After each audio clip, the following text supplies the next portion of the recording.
you, dude? Good. How you been? I've been really good, man. Yeah, you have. It's been so long. I know. It's like a fucking ghost, man. Holy shit. I came prepared for today. I'll have you know. Nice. Oh,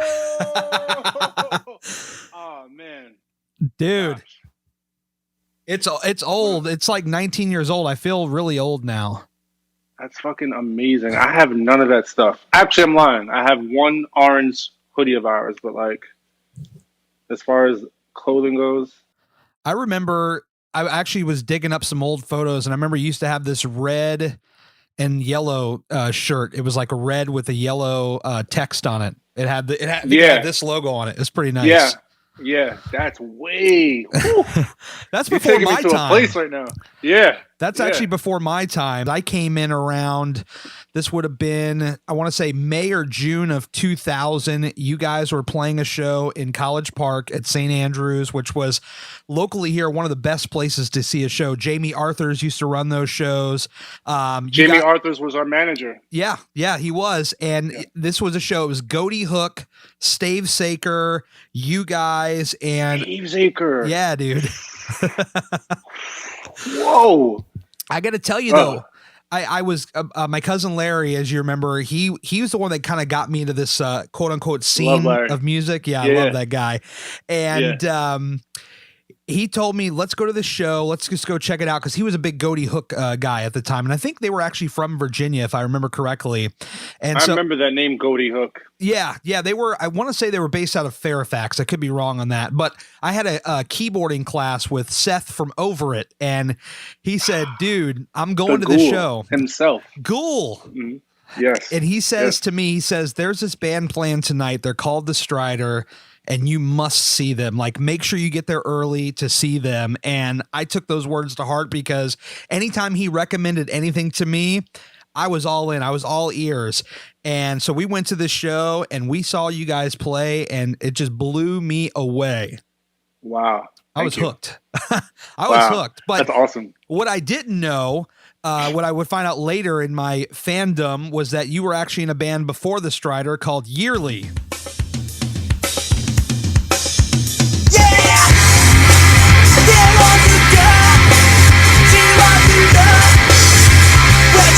She loved to get it up there. She loved to get it up there. Yes, sir. With Pete, with Eben. It was kind of weird. I was digging. That's where we know Over It from. That's how you know them? We used to play shows. Yeah, we started playing shows with Over It. Like, it's weird. We were a band, and we would it was like we'd rehearse in the basement and then have shows in Virginia. I don't know how. I don't know. Oh, I'm sorry. Yeah, because our old friend of ours, Justin Goodman, he was our first manager. He was like this older gentleman that we went to school with, and he was like super cool. And he knew everybody from like the so-called hardcore scene. Right. Like he was really into that because I guess he was going to shows and stuff before us. But I think he hooked us up with someone down there, and yeah, we would just have these like one-off weekend shows with Over It. Yeah. And they were I fucking love. Let me tell you something. Like, please, and I'm sure you know, Over It. It's weird, man, because like, I'm from like the era of like, it's not necessarily pre-internet, but it's like, it wasn't in everybody's house or something. It's weird. Sure. Like, you know how like you see everything now, like something happens, it gets uploaded instantly. We were pre-upload era. Like there was no uploading. Like when we were in these bands, so. What was I talking about? Over It. Over It, right. So I was just like, I was just trying to say, like, they were just an amazing band. We used to listen to a lot of Fat Record stuff, and like they sounded like the closest thing to it, like with that really fast pop punk stuff, very musically inclined, like amazing. What did you have a favorite Over It song or an album by chance?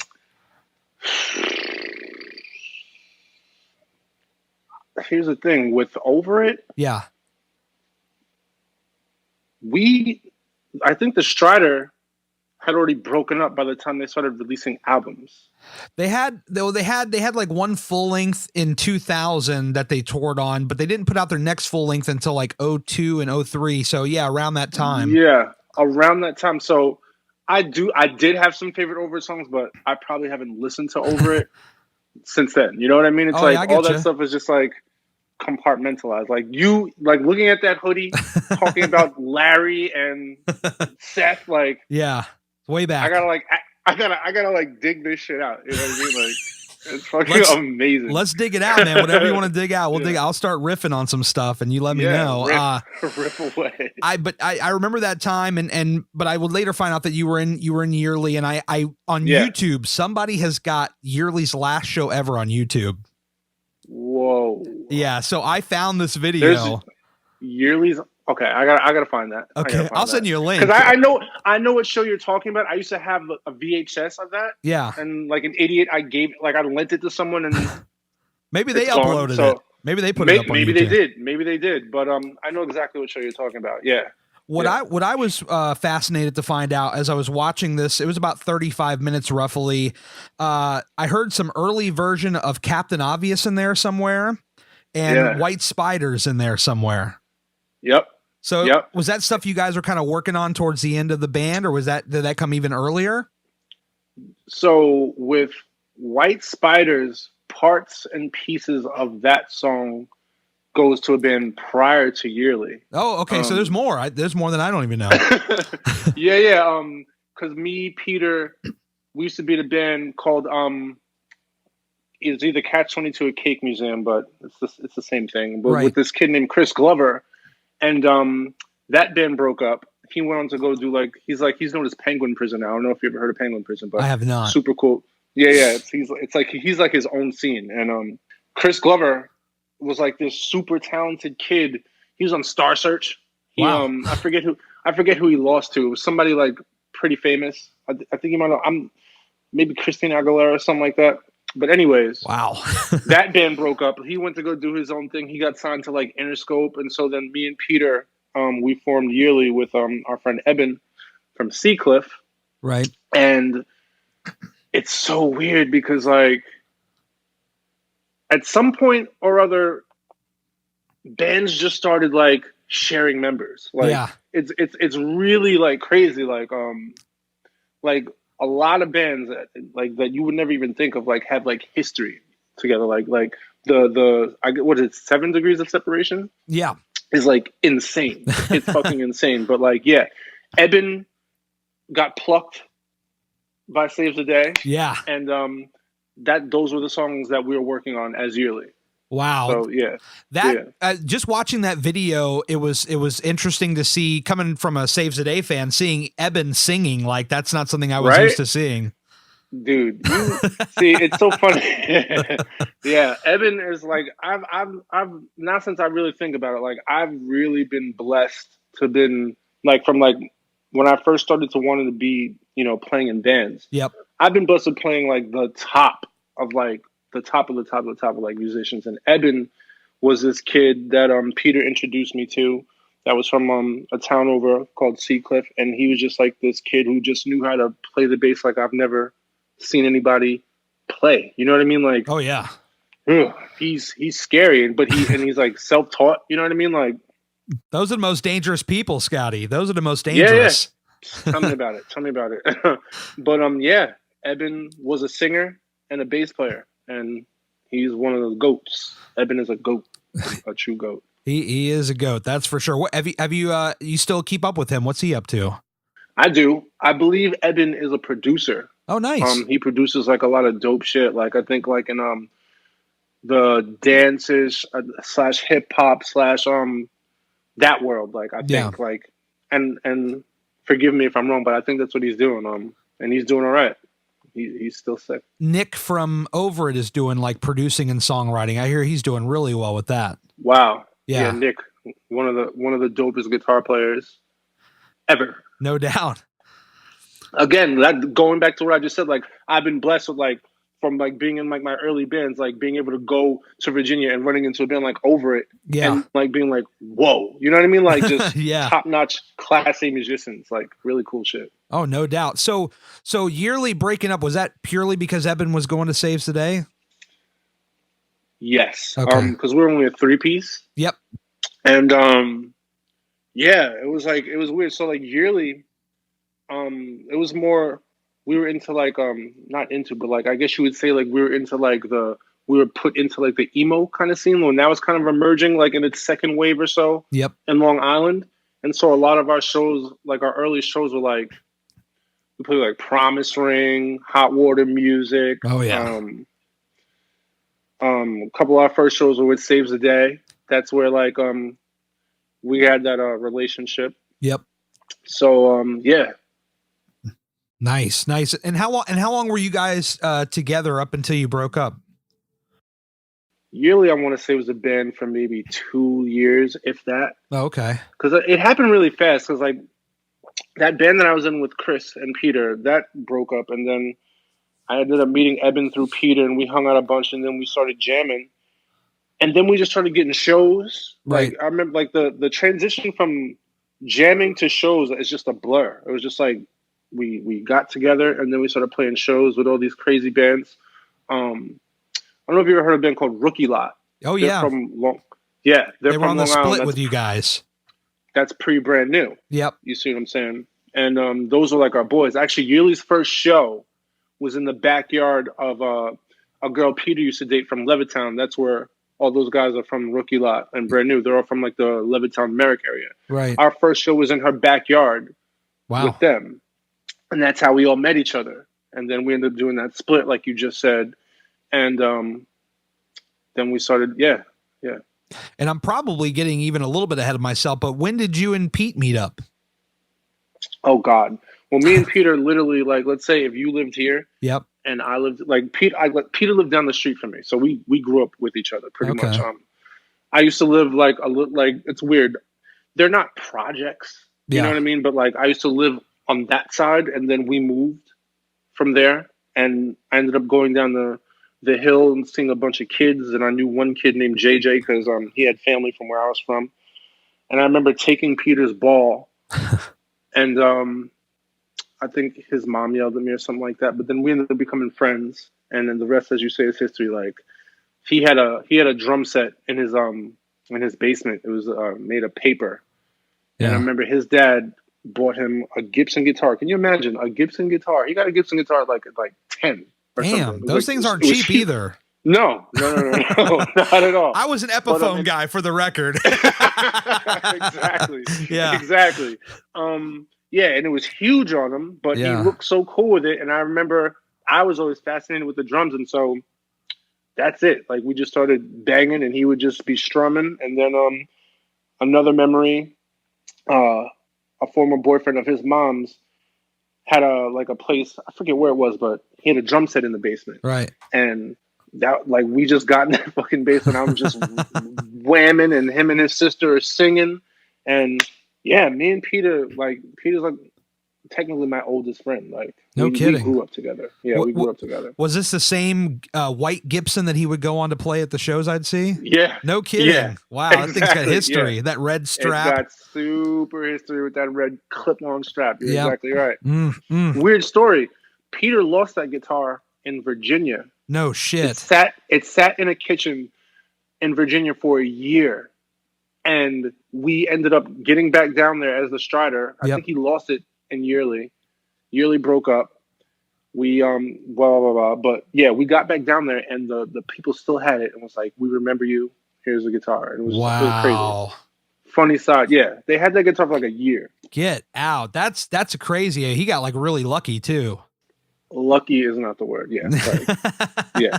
Yeah. And was that when you guys were jamming? Is that your first intro to drumming, or did you have something for that before that? Yep. That was your first. I mean, technically, like, it's funny because like the transition, because like I used to play drums in my church when I was really young. Yeah. Just always being obsessed with music. It's funny. I got into music when my mom got cable, and the first time I put on the television, Guns N' Roses' Paradise City was on. Nice. And I was just like, like, what is this? Like, imagine seeing Paradise City. Like, if you know that video, it's like them in Wembley Stadium. Yeah. And it's like this swagged out singer and like this guitar player. I was just like, okay, I'm obsessed. I'm officially obsessed. And I got into them, played drums in church, and then moved over to where Peter lived and just started being obsessed with his drum set in his basement. Like, I literally just go over there to just play music with him. Like I didn't want to do anything else. You know what I mean? Like So at this point, you guys were like destined to collaborate together. yeah, definitely. And then so the first band happens, yearly happens, and then we get to the Stryder, right? There's nothing in between yearly. Okay. No. Yep. And so how do you guys start like trying to recruit members like Nick and John? Like how do you guys find those guys? Again, see, okay, I left a big chunk out. Okay. All these kids skateboarded. Okay. I didn't skateboard. I can't. I'm afraid of heights, and I think I was taught very young that's why I can't skateboard, because I'm afraid of heights. I can't bounce. So they would go skating over in this town called Great Neck, and that's where we met John. Eben was in that crew as well. These older high school girls, because Peter, he dated I believe he was a freshman and he was dating a senior, and she was like, her name is Mona, and she was just like low key. Excuse me, that's the thing about it. Mona got us into punk. Like wow. They were just like these super cool girls. Like it was Mona, Jamie, Pauline. Like they were just like these older girls. Like for some reason that we just clicked with. And they were into like bands like Operation Ivy, Screech and Weasel. Yeah. And so from their skateboarding relationship and just from like being into that stuff, that's how like we started like manifesting, playing music together. You know what I mean? Like, oh yeah. Yeah. And it was through skateboarding. And so you guys were just happened to be like just one day hanging out with John and Nick and them. You found them over there. So that's right. You were asking about the Stryder. So Nick also lived in Roslyn. Nick moved to Roslyn in high school when we were all in high school. This is around like 98, 97. And he was in a band with our friend Mikey called Fair Warning. And I don't know how Nick got into playing bass, but he played bass. And so we were just like, all right, it's almost ironic. Like they took Eben from us, so we're like, we're going to take Nick from Fair Warning. But it's a fair trade. Yeah, I mean, it's a fair trade, and God bless Nick, because having a bass player such as Eben, which is like, whoa, that's like essentially he was filling Eben's shoes. You know what I mean? Sure. And but like he came in and he held it down. Like, Nick became a very good musician. Right. Because he wasn't always so musically inclined, but that's one instance where I literally saw someone work, because he really wanted to play with us, you know what I mean? Yeah. And he worked himself into that role. So yeah, we got Nick because he moved to Roslyn, and John through Mona and those girls I was telling you about, they knew him, and I guess it's okay. So John used to drive us around to shows too. Okay. John was an older guy. Yeah. And you play music in the car, and John, we'd sing along to it, and John would be like, okay, John can sing. So like when it was time to like put the band together, it's like, yo, John looks cool. He's older. He's got the Jeep. You know what I mean? Let's go. Slam dunk. I mean? So yeah, seriously, like, yeah. And so I guess it was the thought of, hey, we want to start something new. It'd be wrong to continue yearly with new people. Exactly. We want to do an all new project. Yeah. Yeah, and it's crazy because like it was so daunting because like again, yearly wasn't that old, so it literally was just like start all over, right? Yeah, but we're going in, like there's no more like like we're gonna do this, you know what I mean? So yeah, it's just all in. Let's go. Let's do it. Fucking in, like let's go. Like this is it. Like we're pushing. Where do you get a name like the Stryder from? Where does that come from? That I don't know. I remember sitting at Peter's table. Yep.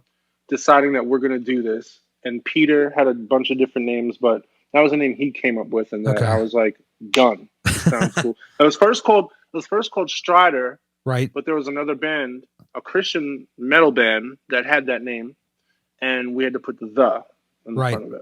There was also a band, Striper, which I think gets confused a lot. I'm sorry. That's the Christian metal band. Stryder was another band that was just, wasn't Striper Christian metal? I think so. I never listened to them because all I wanted to hear was the Stryder. I didn't give a rat's ass about Stryder or Striper. I just wanted to hear the Stryder. Right. Totally.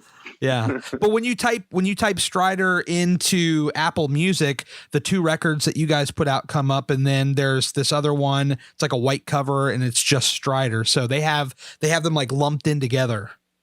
Right. I know. Yeah. That's cool. We're on Apple Music. I didn't even know that. Yeah. All the stuff is on there except for obviously the Savor the Danger, which was an Elkion release that didn't make it. But the 2, right. I guess probably Equal Vision. They were probably uploading their whole catalog on there. Yeah. So, cool. So you guys start up the Stryder now. As we mentioned earlier, you were already had like White Stripes and Captain Obvious already kind of in progress. You kind of had those working out. What was another song or two that was like early on that was one of the first ones you guys started writing? So it's funny. So a big part of so me and Peter decided we're going to do this band. Yep. Right. And I'm like, forgive me if I ramble, but like, oh, you're fine. I've never been interviewed before about this stuff. So like, I just want to make sure it's on record that I get all of it out. Dude, you're fine. This is a podcast, so talking is key. So talk your ass off if you need gotcha. to. Awesome. Okay. I got kicked out of Stryder when, yeah. So here's the thing. Me and Peter started Stryder, right? Yeah. At some point or other, then this is when our friend Justin's managing us, and like, I guess he's, becoming business minded. Mm-hmm. Now mind you, Peter and all them, they like dressed like the Fonz in this era. Like they had like slick back hair, creeper shorts. Not shorts, shoes.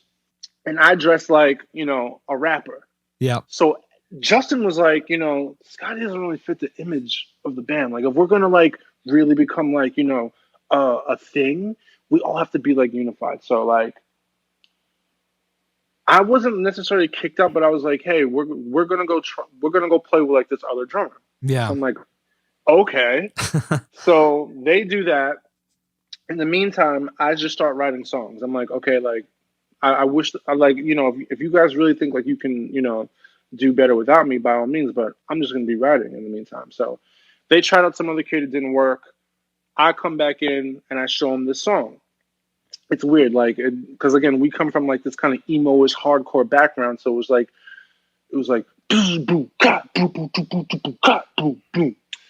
and that song ended up being 1111.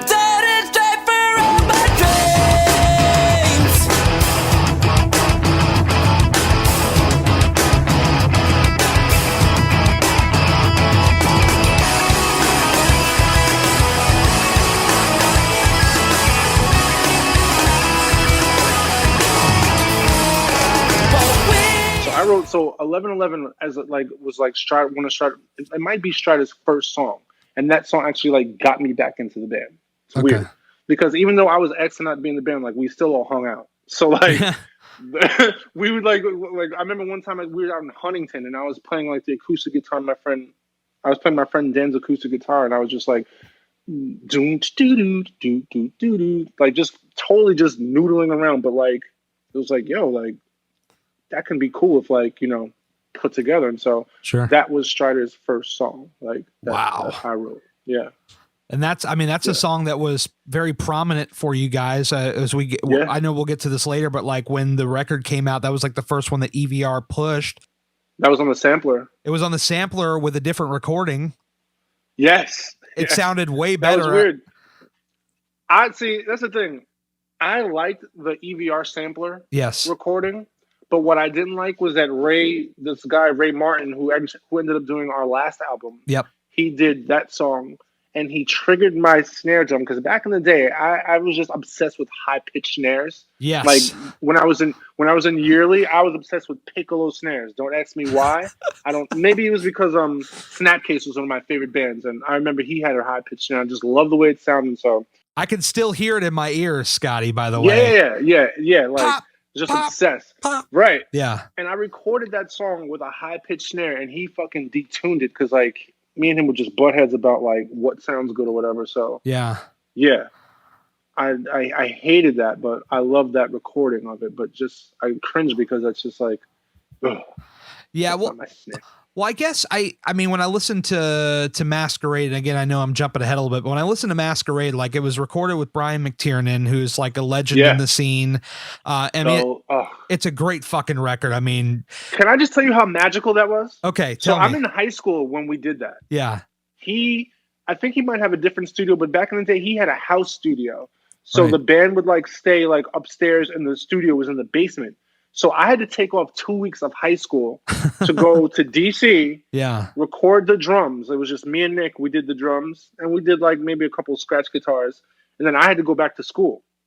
So these guys, like, that was just this magical thing. Like, but if you go back and listen to that recording, that album, yes, the bass doesn't exist. That's exactly what I was going to say. You want to know why? Why? Because these geniuses would go have reference tests in our van, and our van had a fucking subwoofer. Ugh. So every time that they would listen to it, they'd be like, oh, the bass is too high, it's too high, it's too high.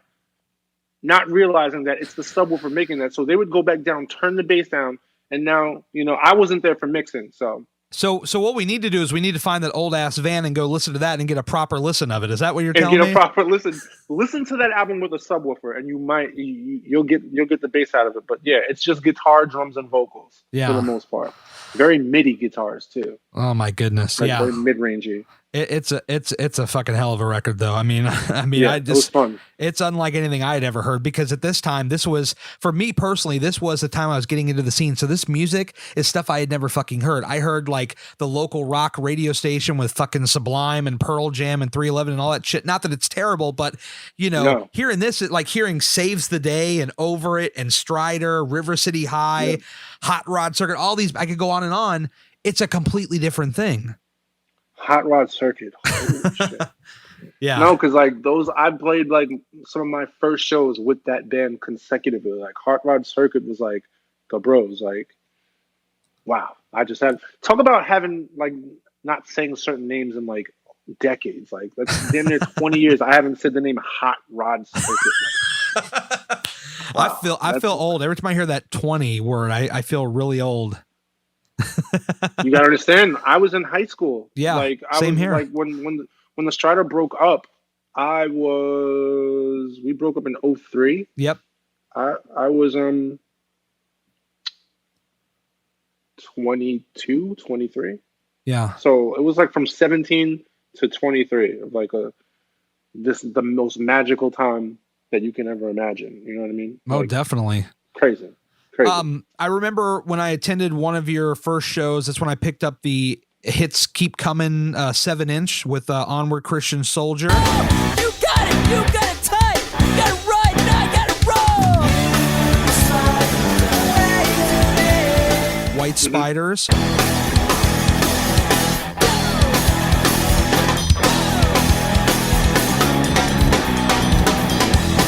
But when the Savor the Danger EP would come out a couple of years later, there was another song, an early song called Callback Setbacks or Setbacks Callbacks or some shit. That song was a jam. Shit makes you nothing, nothing. You want nothing, nothing. That was a yearly song. That was a yearly song. That was a yearly song. So those two songs were yearly songs. Yeah.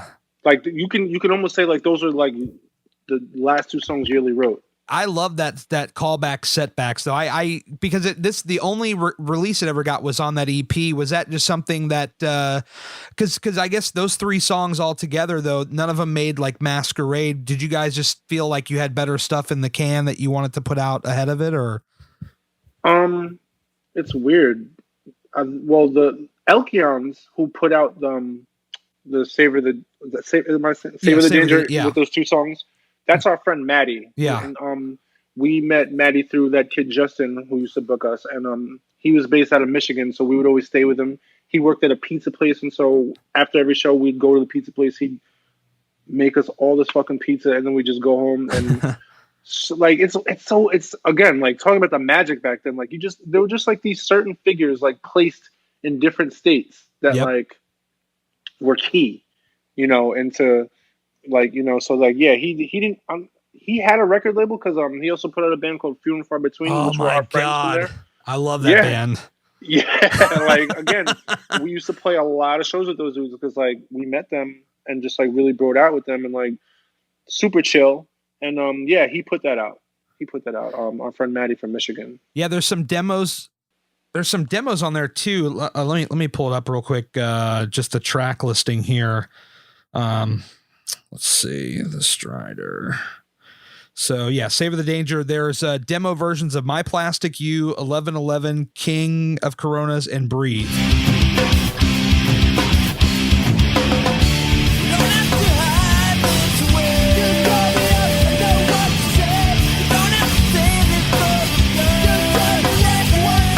And according to the liner notes, Chris Conley did some background vocals on some of these. Wow. So I don't know how I left this whole part of the story out. So like, I think as a consolation for taking Eben from us. Yeah. Actually, yeah, I'll go ahead and say this. Before things went left, Chris Conley recorded our first demo in his basement. Oh, wow. So that recording was done in his basement and he sang backup on that. And he was totally instrumental in getting us that Equal Vision deal. Like we did the demo and he got it right to them and the rest, as you say, is history. So a funny story about that whole relationship. So as a consolation, as I said, for taking Eben, he did our demo and he passed on the EVR. Yeah. So here's where things went left. So we're getting ready to play shows with them because again, you know, they're feeling pretty guilty, you know, right, for taking our dog from us.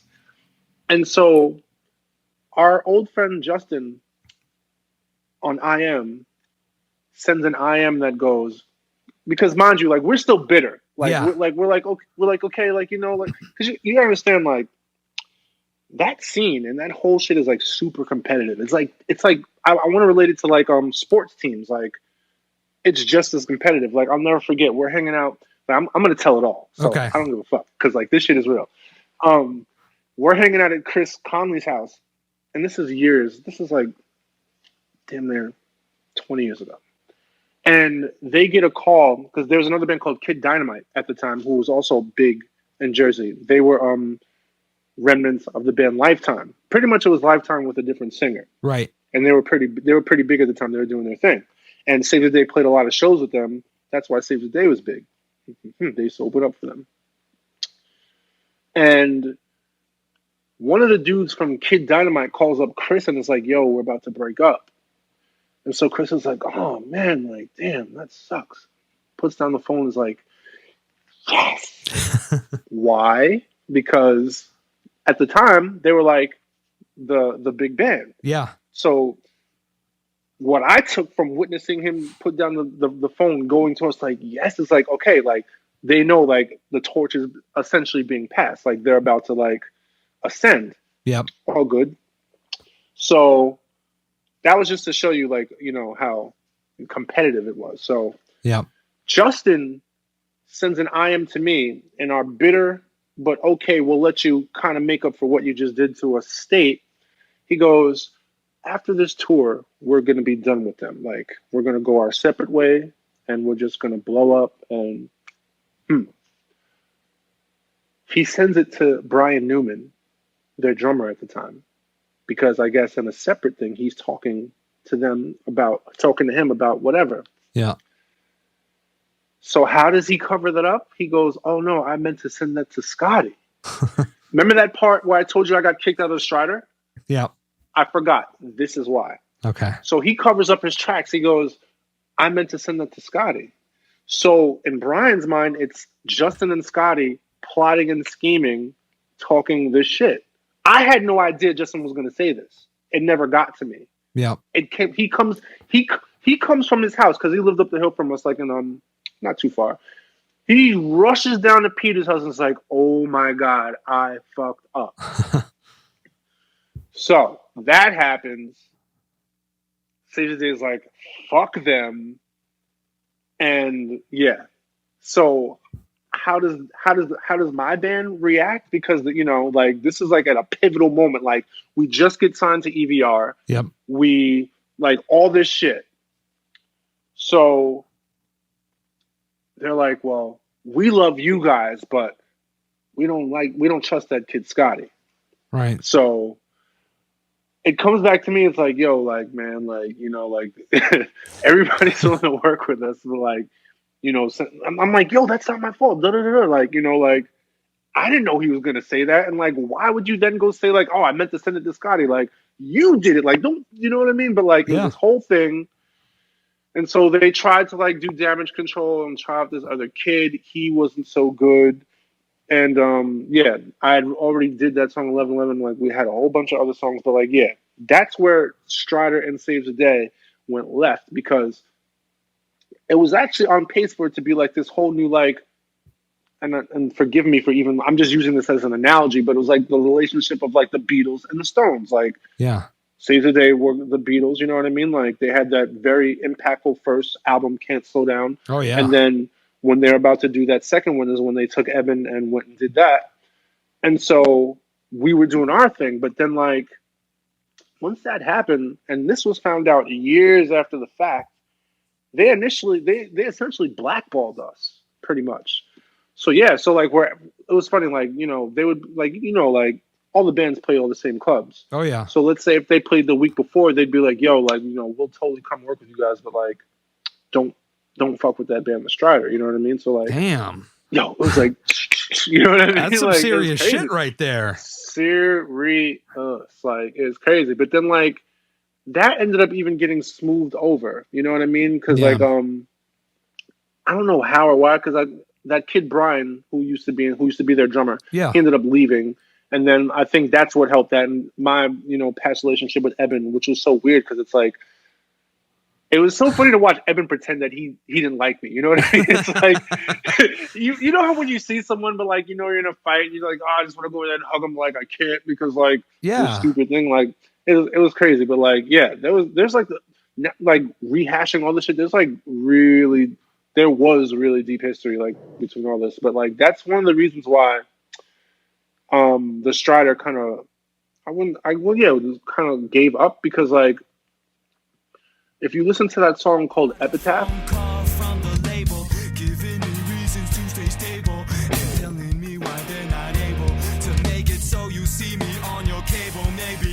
asking too much when I expect respect from the people I make sure I stay out my neck for.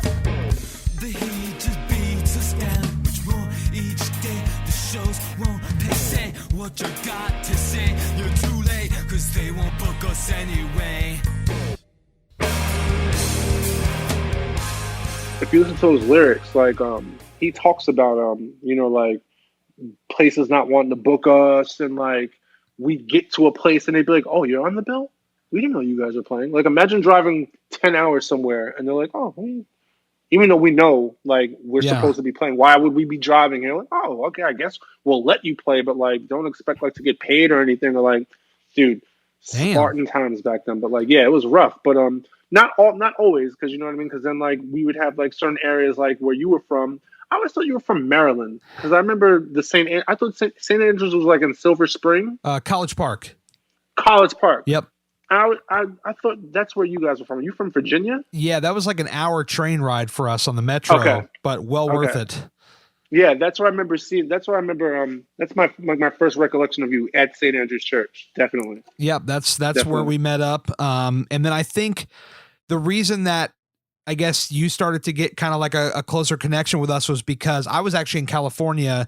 You were in Virginia hanging out with some people, and you and I think John was there, and you guys had invited Larry and Chris over, and y'all started hanging out. And so then by the time y'all came back to Maryland, I was back in town, and I came over there, and like you guys had already knew each other. Y'all had been hanging out and shit. And ever since then, it's like every time we came to a show, we always saw each other. Yeah, that was the thing. Like when we knew we were playing that area, we knew like to expect you guys. Because I remember seeing you guys at in Baltimore as well, at that really small place. Auto Bar. Yep. The Auto Bar.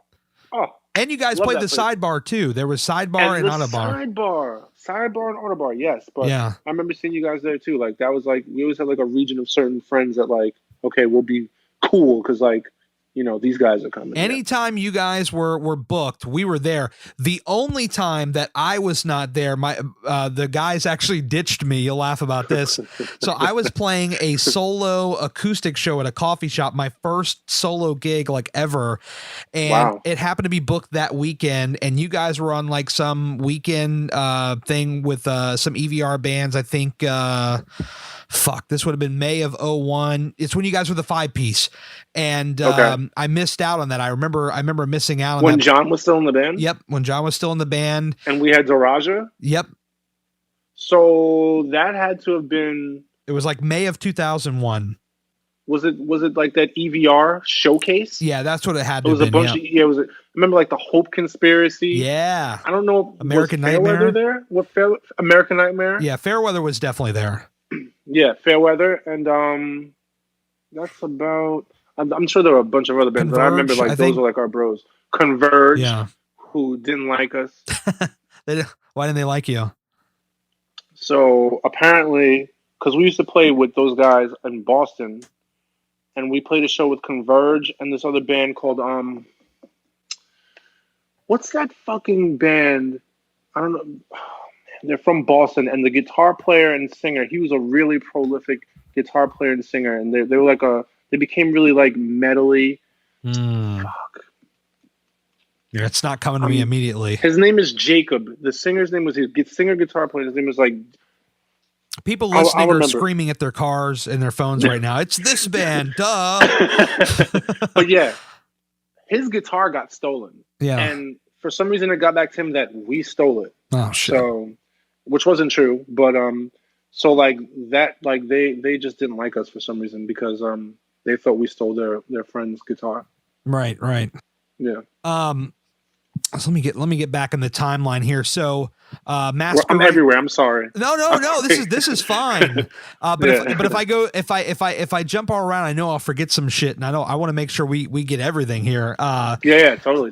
So Masquerade. So that's after the demos we talked about that ended up being on Savor the Danger. So Masquerade comes around. Now, do you guys get to pick to work with Brian, or does EVR say we're sending you to Brian, or how does that work? Yeah, it was for like, okay, we got signed and then we had a certain budget. And I think Brian was one of the guys that fit that budget. Right. And so I think it was like a combination of EVR saying, hey, this guy, Brian McTernan, can do it for this. And we checked the track record and it was immaculate. So we were like, yeah, let's go. Right. Let's go down there. Because like he made some shit. You know what I mean? Oh, like yeah. Brian McTernan Salad Days, legendary. baby. Salad Days. Woo. He did the Fairweather record. Come on now. Love Fairweather.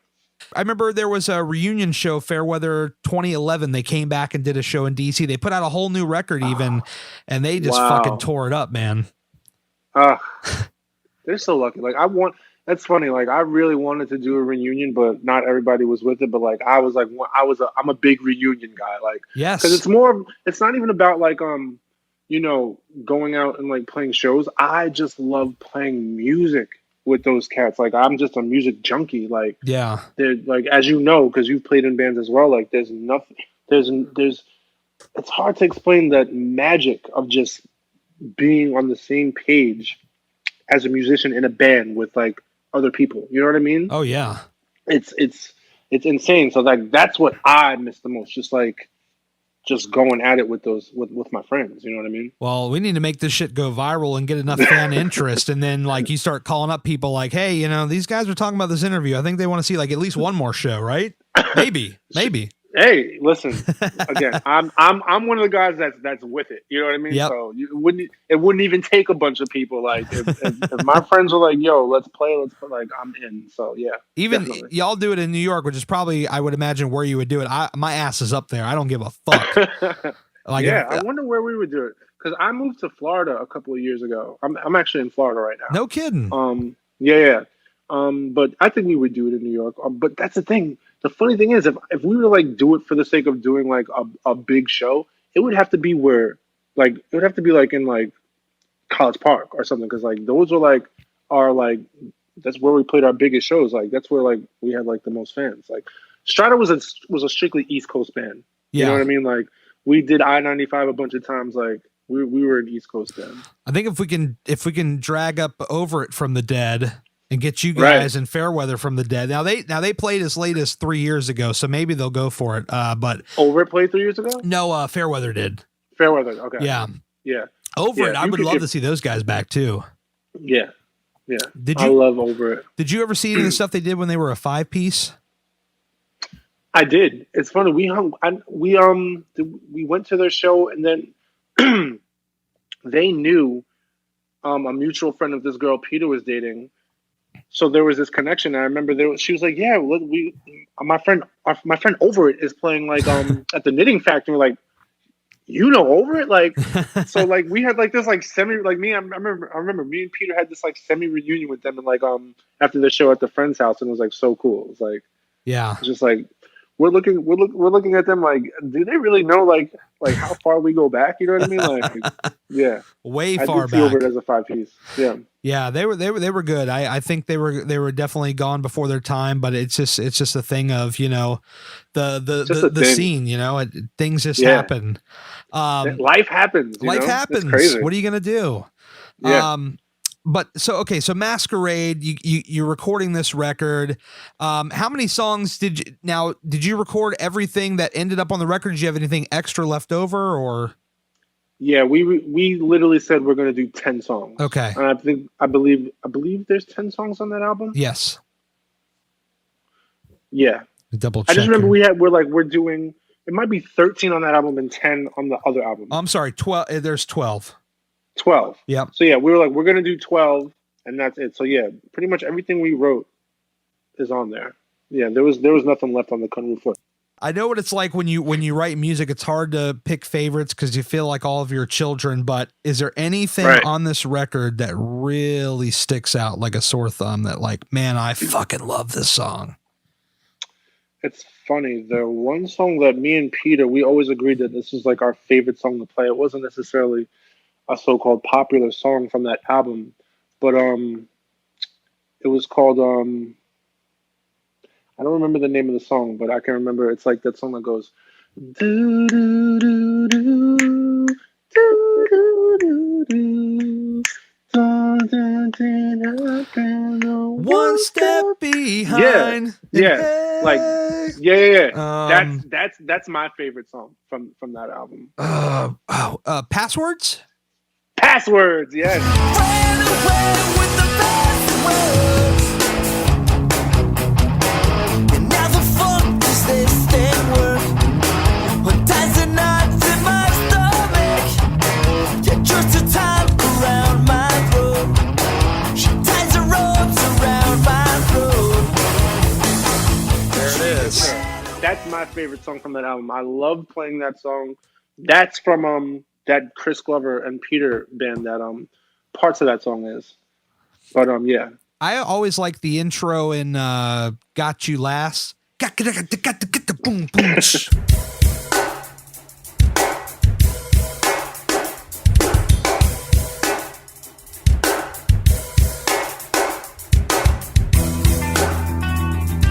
Yeah. I always love that.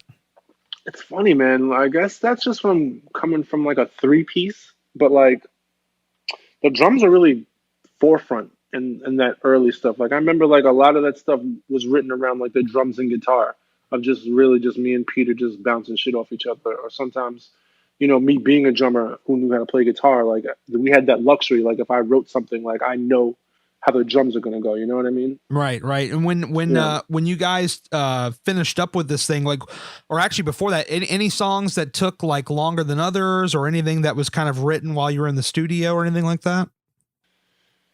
The song that was written in the studio was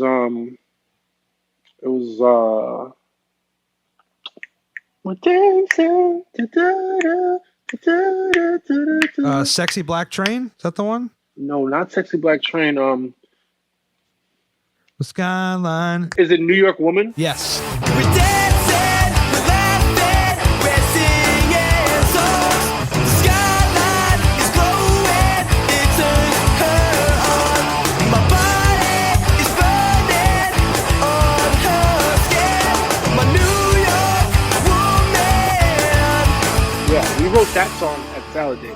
Okay. But for the most part, once we found out that we were gonna go make an album at Salad Days, me and Peter just started writing crazy. Like, they would call me up on the phone. I'll never forget. They call me up on the phone. Nick calls me up and is like, "Listen to what we just wrote." He holds the phone on and starts going, and then Peter starts going, "Wah, dan, dan."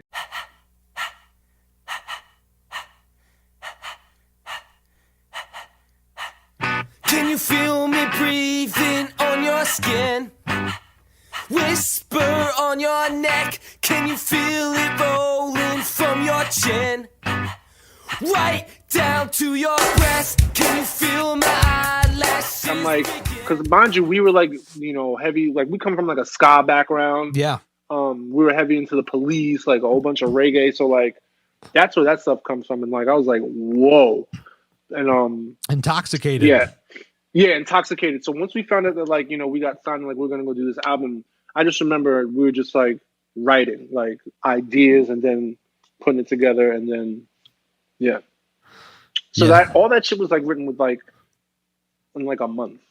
Yeah, I remember before it even came out. This is back when stuff was leaking on Napster. You remember these times? Oh my God, yes. Yo, can I just tell you that like and like whoever you talk to from, if you do talk to anyone from like this band, they can attest that like I used to find the most coolest obscure shit on Napster. True story. Like I used to have these Linkin Park demos because mind you, like I listen to everything. Yeah. But Linkin Park's demos were so much better than what like they turned out to be. Right. Like the band they turned to be. Like they used to like have some shit that used to thump. And I used to find that shit. Like there was all this obscure Cash Money record shit. Like I was heavy into like I was heavy into a lot of shit. Yeah, Napster was awesome because like you could like, do you just remember like the weird stuff that you'd be able to find? Oh, yeah. Like you'd be able to find like live sets of like your favorite band at like certain spots. Like I miss Napster. Napster was amazing, but we came up in the beginning of Napster. Yes. That's a key. That's a key thing. I remember Sucker.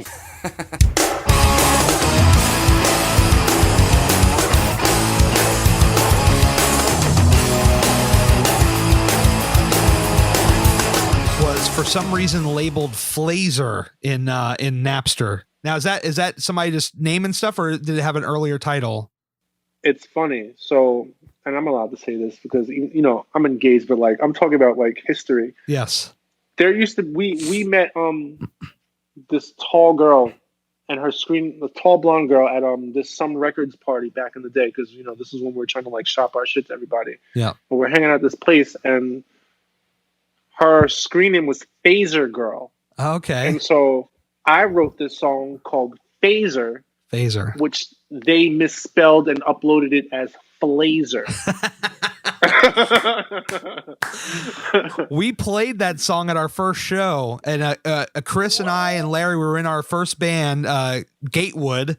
Chris will always be Reverend Short stuff to me. Like that's how I will always remember him. That's my guy. Oh hell yeah, that's my guy. I think that's the song we opened with at that show was Flazer, and I had my little notebook in my hand as I'm reading the lyrics. I don't know why I needed to read them because all I was doing was listening to these songs from Napster, but I had my little notebook and we opened up our very first show with Flazer. Nice. That is a good opener. So yes. Good choice. Well, you guys opened with it. Yeah, that was a staple for a minute. Yeah. I remember I have a show that I actually uploaded to YouTube of you guys. You might remember there was a show where I used to have the camera, and this set was February of 2001, and you opened up with Sucker, or Flazer as we'll call it. And before that though, you guys did a little bit of Billy.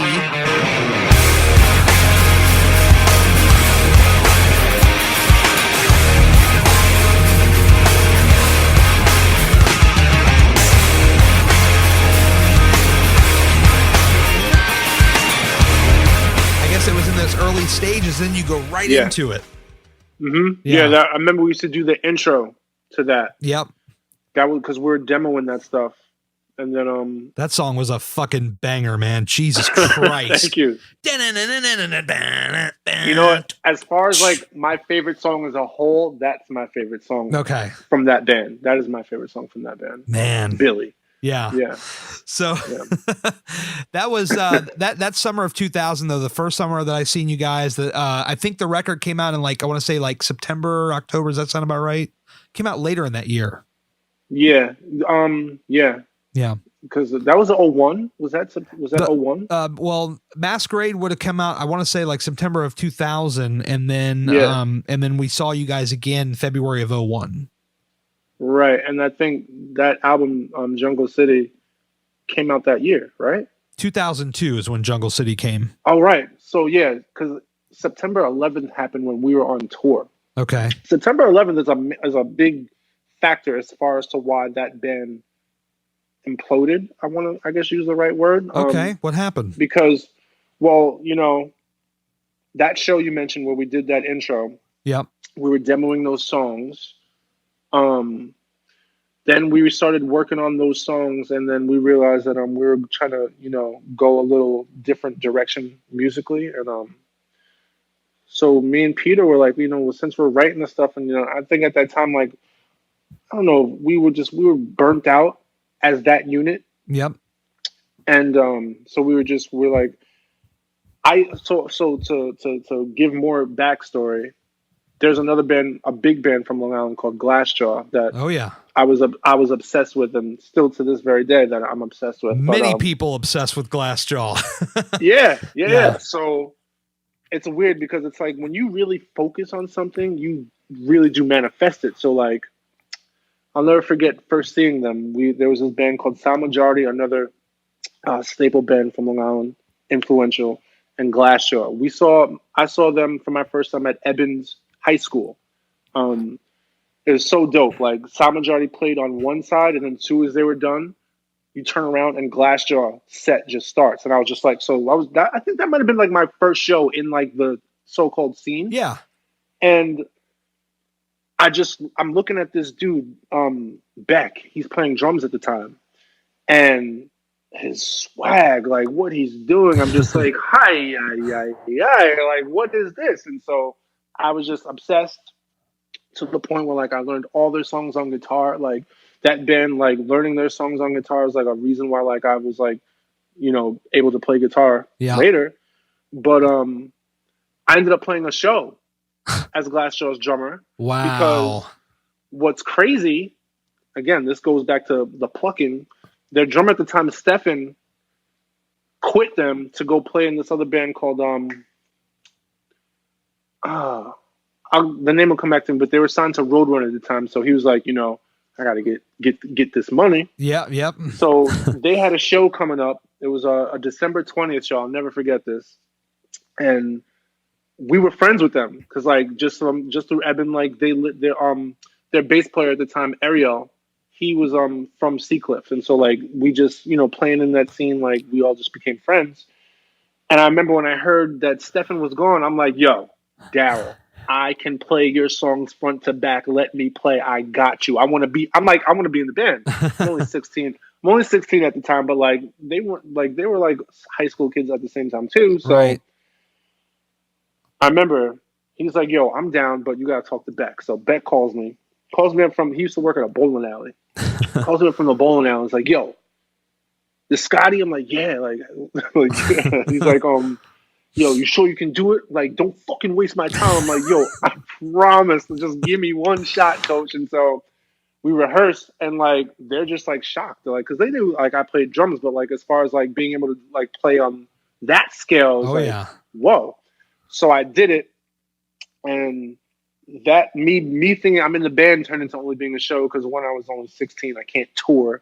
They were like you know, like literally they had their foot in like becoming like Glassjaw the world over. You know what I mean? Right, so it was just like, but that was cool. So like I from that obsession of them, like I manifested myself into that band for that show.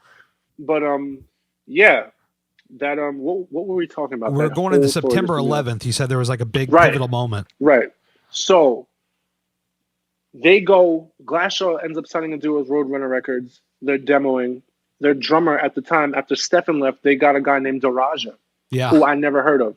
Mind you, this scene is really small, so everybody's like, who is this guy Durijah? Because, like, you know, the Long Island scene, like, Glassjaw is like that's like our favorite band, you know, like everybody's favorite band. So Yeah. it was a big deal. Like, who's playing drums? Who the fuck is this guy named Durijah? Like, what is this guy? So They had no fucking idea, did they? no fucking idea, dude. Because again, like the dude Stefan was sick. Like this, Yeah. God bless the dead. He passed not too long ago, but Stefan was an amazing drummer. Like, look up the Don Fury sessions of Glassjaw. Like that's him playing drums. He's so sick. One of my favorite drummers ever. So they get this guy Durijah, and so I'm sitting there like, all right, Durijah, let's see, if, you know, like let's see what the hubbub's about. Yeah. You know what I mean? Oh, So yeah. he just fucking, and mind you, he had like a Lars Ulrich kit at the time, like 8 toms. He had like really low cymbals set up, and he was goofy. Yeah. He played like this. He didn't play like this. He had like his ride cymbal over here. So Oh, I'm wow. like, where did they find this guy? But turns out he was like friends with Stefan, and Stefan was like, yo, my friend Durijah can totally come in. So Durijah is in Glassjaw, kills it. They get signed.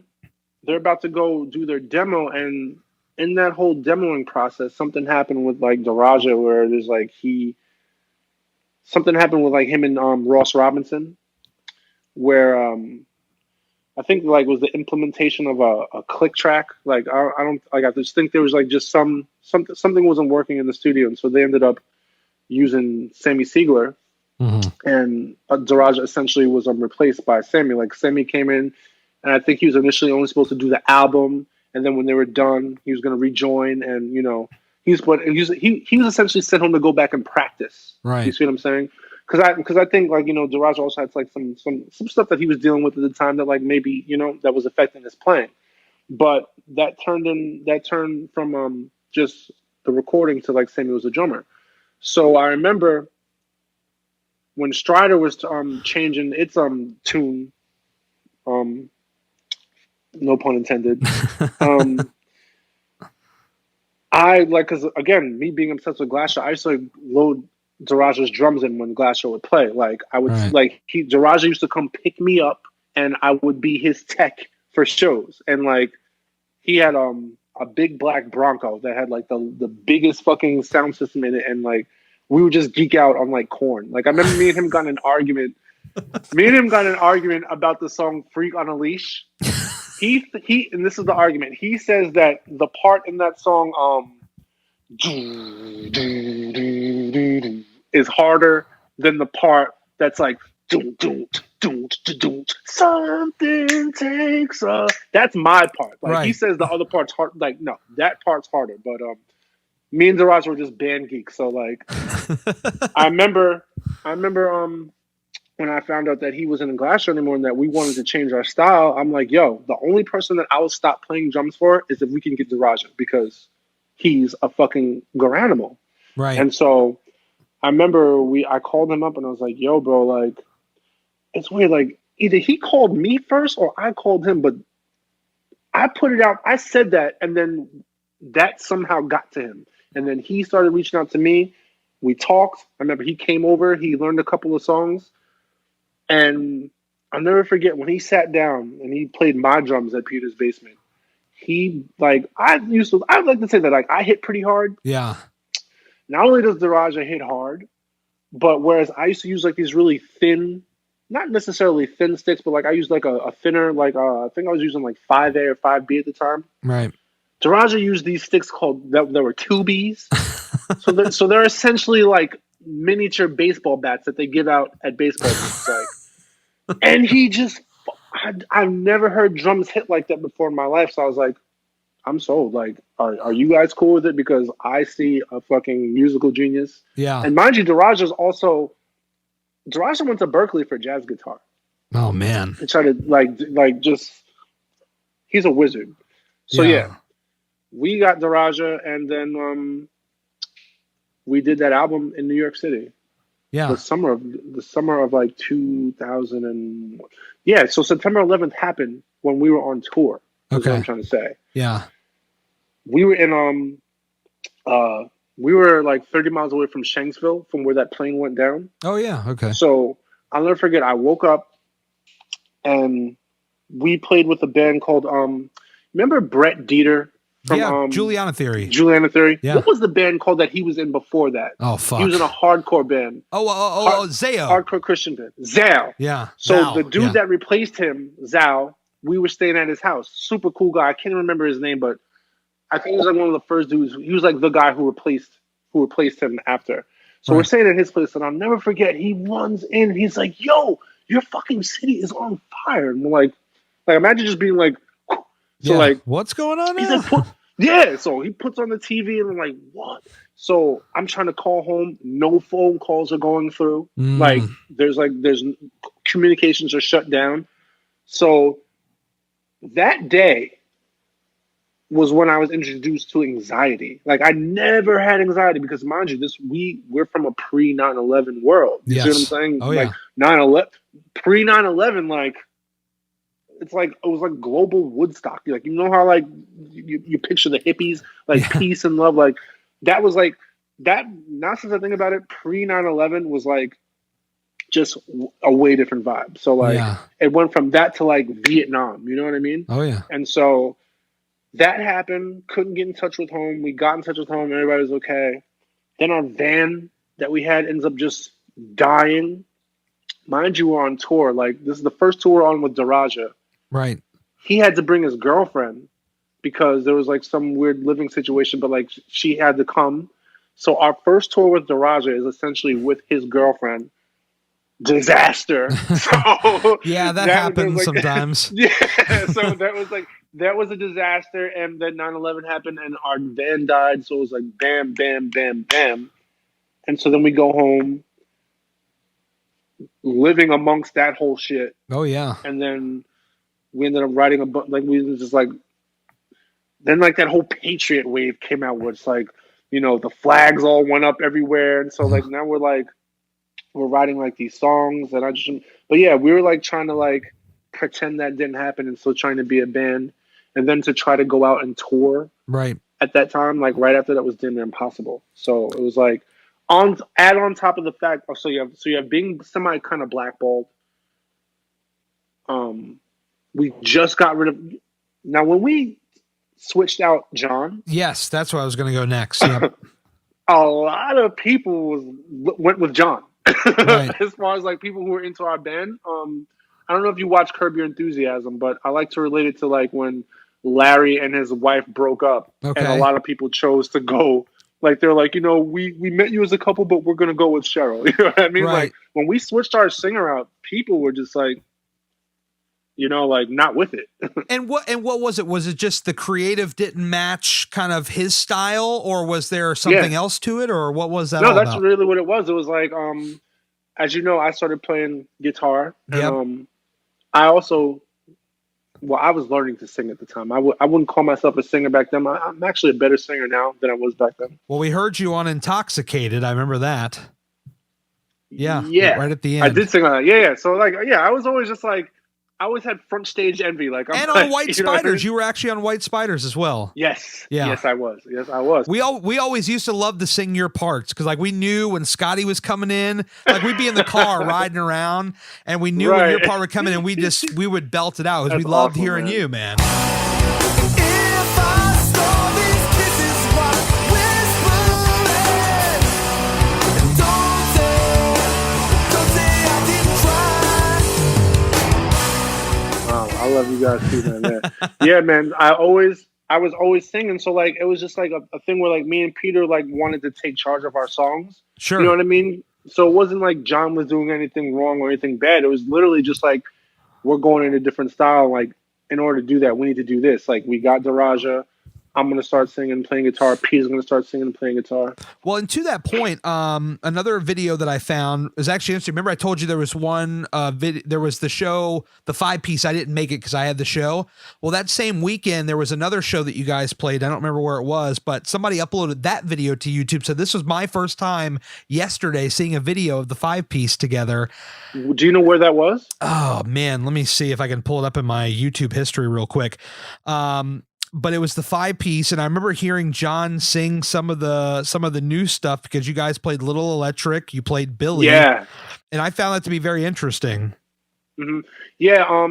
That's the thing. If there is video of that, like you can kind of see, like it just wasn't. It was just a stylistic thing. You know what I mean? It was very just like, different. I remember that. Yeah, it was different. It was different, and like that's just what that's like. You know, being in a band like that. And just being like, because I remember we were in Tallahassee, and I remember like, yo, Peter, I got all these dope punkish songs, like, you know, because like you realize, okay, like this is our fan base, like this is what, you know, these are the type of shit we should be playing.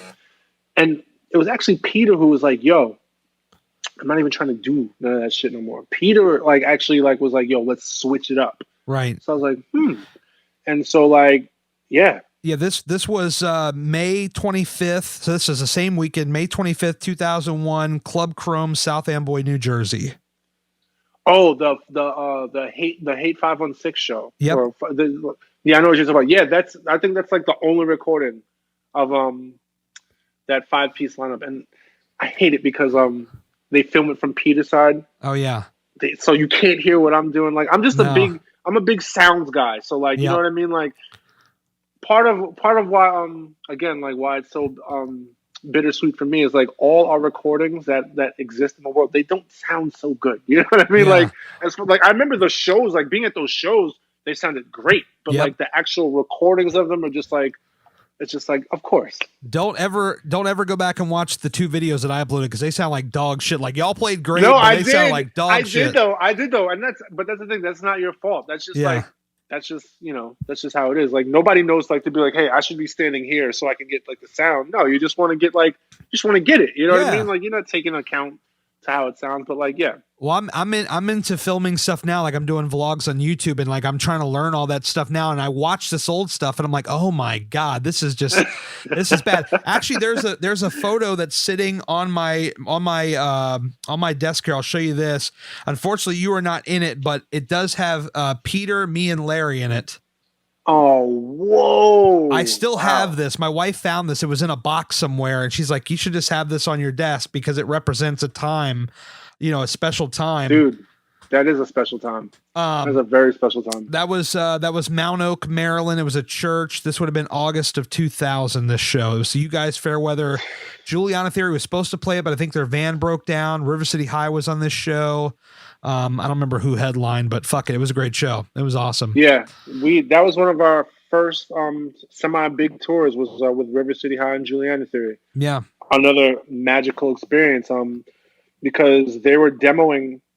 Oh no, I think they had recorded that song. They had recorded that album "Emotion Is Dead." Oh yeah, and they had that, and they were playing that shit, and I'm just like, because you gotta understand, like, I just found out about them by playing with them. I never heard like really anything like that. And at this time, I'm just getting into Jimmy Eat World.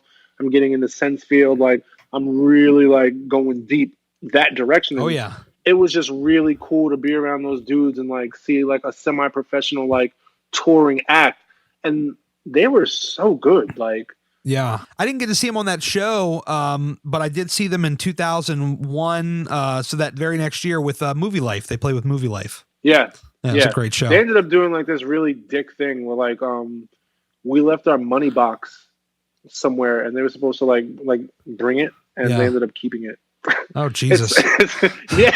Again, Juliana Theory or Movie Life? Who was that? Juliana Theory. Okay, Movie Life's our boys. Like they're from Long Island, but yeah, they did like this weird thing. But I'm deleting them like, off my iPhone now. No, because I ended up talking to Brett. I ended up talking to Brett years after that, and we laughed about it. Like, again, it's all good. It was just wild times back then. Wild times. I hear you. I remember. Okay, so we talked a little bit about the 5-piece. John left for creative differences.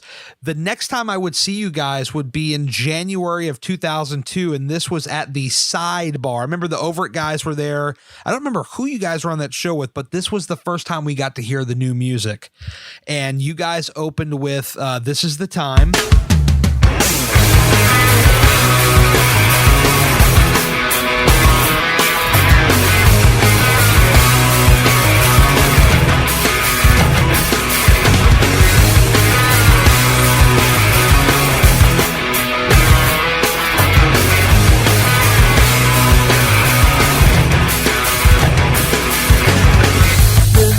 so hard lately. Then a man come up to me and says, I've been reading some sort of description, but I said, this ain't my style. And that was, I think, a staple as far as like an opener for you guys in that era. And Yeah. I just remember hearing the song and it just fucking stuck with me. Now you had this little ditty at the beginning that wasn't on the record. It was like, 'cause there's only room for one in my bed or something like that. Yeah. I love that. Yeah, I wish that was a part of the song. I love that part. I used to go deep, man. Like I used to, yeah. I know. Ooh, I haven't thought about that in so long, but yeah, I used to do that. I just remember that. I don't know how I remember all this stuff. Like when I did the interview with Chris, like, how the fuck do you remember this stuff? Like, it just sticks with me. Yeah. That's. But I loved that. Was that something that you guys worked out after you did the record, or is that something that just got cut? Or Well, like that little intro. yeah, I love that thing. I don't know why it just stuck with me. I don't like that was just something I came up with that just in that key that worked out with that. Yeah, that was something that came after that song. And it was just something for shows. Yeah. Something for shows. Yeah. But I mean, that song, it had a lot of energy right in the intro, and I just remember hearing the "I'm in your stereo," and that just stuck with me. And I was like, man, this is really good. I'm like, that's Peter. Peter was like Peter low key, in my opinion, was like John Lennon as far as lyrics. Because I never really wrote much lyrics. I only wrote lyrics for the last album we did.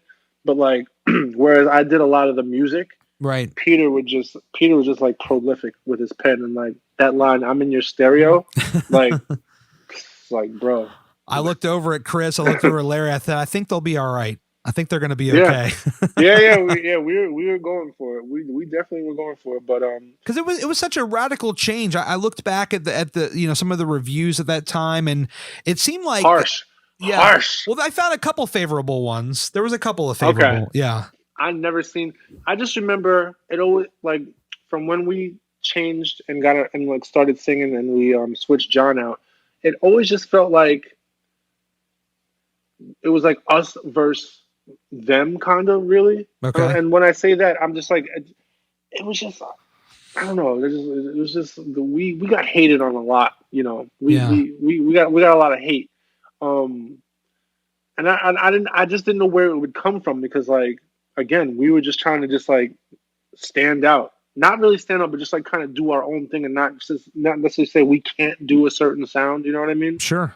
Which now everybody does. Like, there is like it's like it's cool to be like it's cool to change your sound now. You know what I mean? Yeah. As far as like being in like that type of band goes.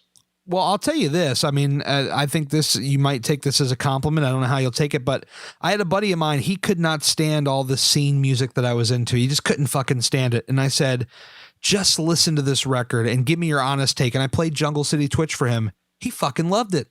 And he was like one of these guys that listens to like radio stuff, just anything that's on the radio. And he really fucking loved it. And I was like, awesome. I think when I heard the record, I was like, this, I feel, has that broader reach. I felt. Yeah. I mean, that's the perfect word. We were trying to reach out to who or to what, we don't know, but like just trying to because we had like this sick drummer Durijah who like can play all these different styles. Like he was into like a lot of Durijah got me into like a lot of like Europe stuff. Like I don't know what you would call it, but like he put me into like a girl named Estero. I believe when Durijah got into the band, we started listening to more like Radiohead and like more like, I guess, trip hop. That was the word I was looking for, trip hop type of stuff. Yeah. And he not only was he listening to that stuff, but like he can play like that. So just like we have like the freedom to pretty much just go wherever we want, because like, we can. Yeah.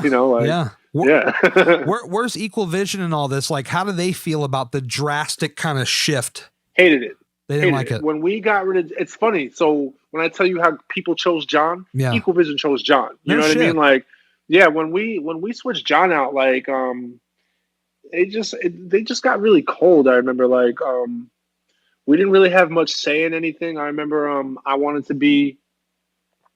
to be present for the mixing of that Jungle City album, and we couldn't because like Ray Martin, like we were there for some, but not for all. Right. You know what I mean? Like I don't like how my vocals came out and like the way he mixed it. He mixed my vocal if I was there to tell him like how to do it, it would have came out good. So like, there's like certain levels that like he has that are wrong, but yeah, Equal Vision just kind of chose John when I see. when we switched them out. And when you listen back to some, is there some song on there that you listen back and like, oh fuck, they really butchered this, like the mixing? Yeah. The only problem I have with the mixing is the vocals. Like, and when I say vocals, I mean my vocals. Like he kind of mixed them a little dry. Cause how me and Peter me and Peter had all these demos of that album that we made with a drum machine, and how we had the vocals like sounding like that's kind of how we wanted, like, you know, like with a more like polished sound or whatever. But I remember listening. I was like cringing because I was like, oh, he's got these vocals here where they should be here, and these vocals here where they should be here. You know what I mean? So yeah. Other than that, I love that stuff. Like that's a really fucking loud album. Yes. Like I don't know if you know that, but this guy Tom, sweetheart of a guy, he like mixed like all this like high end shit, but we were just like, yo, we want our shit to just fucking be loud and have bass. You know what I mean? Because we didn't have that the last album, and so you're gonna make up for it this time. Yeah, seriously, he made sure that like that was it. And where we did it, we the same speakers that were mixed on Appetite of Destruction was mixed on that. Wow. On that speaker. Yeah, and Ray Martin, like I don't know if you know his background, but no, tell me about him. He did like everybody from like Jeff Buckley to like that band Sound Majority, who I said I told you I saw with Glassjaw. Like those are just two of my favorite recordings he's done. But he's done like a bunch of shit. Like he's who was he working with? That guy Entwistle who died from the Who. John Entwistle, yeah. John Entwistle, yeah, he did a bunch of his stuff. Just like that type of caliber stuff. So like he like that was cool. Yeah. Yeah, one of the songs that really sticks out from this record to me was Missing Without You. All of the joy when I dream has been stolen. I fell right through a trapdoor that I opened. There's no way that you'll turn your body away. I'm a sucker for more like slower ballad stuff, and this one just stuck out like a sore thumb.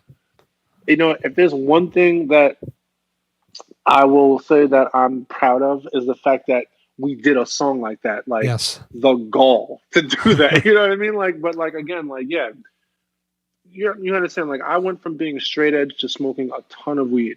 So you have me and Peter who are like Cheech and Chong for the most part, and no idea was bad. You know what I mean? So like, that's how we explain Jungle City Twitches. You guys got in a room and just smoked a lot of weed.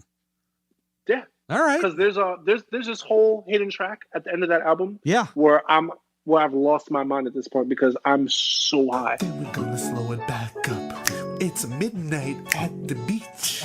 And then I'm gonna get a drink from the bar. I'm gonna fill my glass up with Ricky Dicky Dicky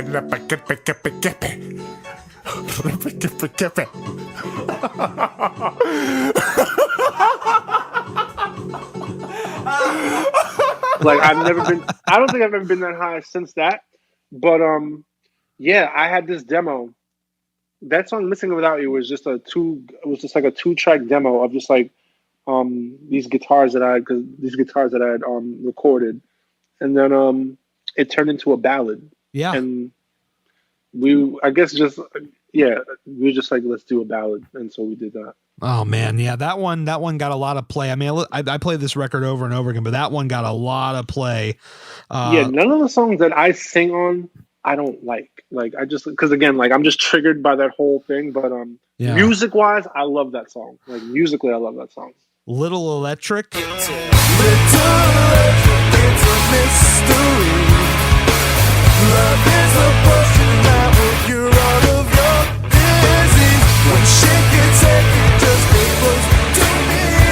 It might be the only way. We might not be lonely. That is a Peter Toh. He came up with that song for the most part, and Peter. That's a Peter creation. Well, I remember your vocals on it though. Little electric, it's a mystery. Yeah. I love that I'm shit. singing back up. Yep, Yeah. I'm singing. I got my man's back. I got my boy's back. You know what I mean?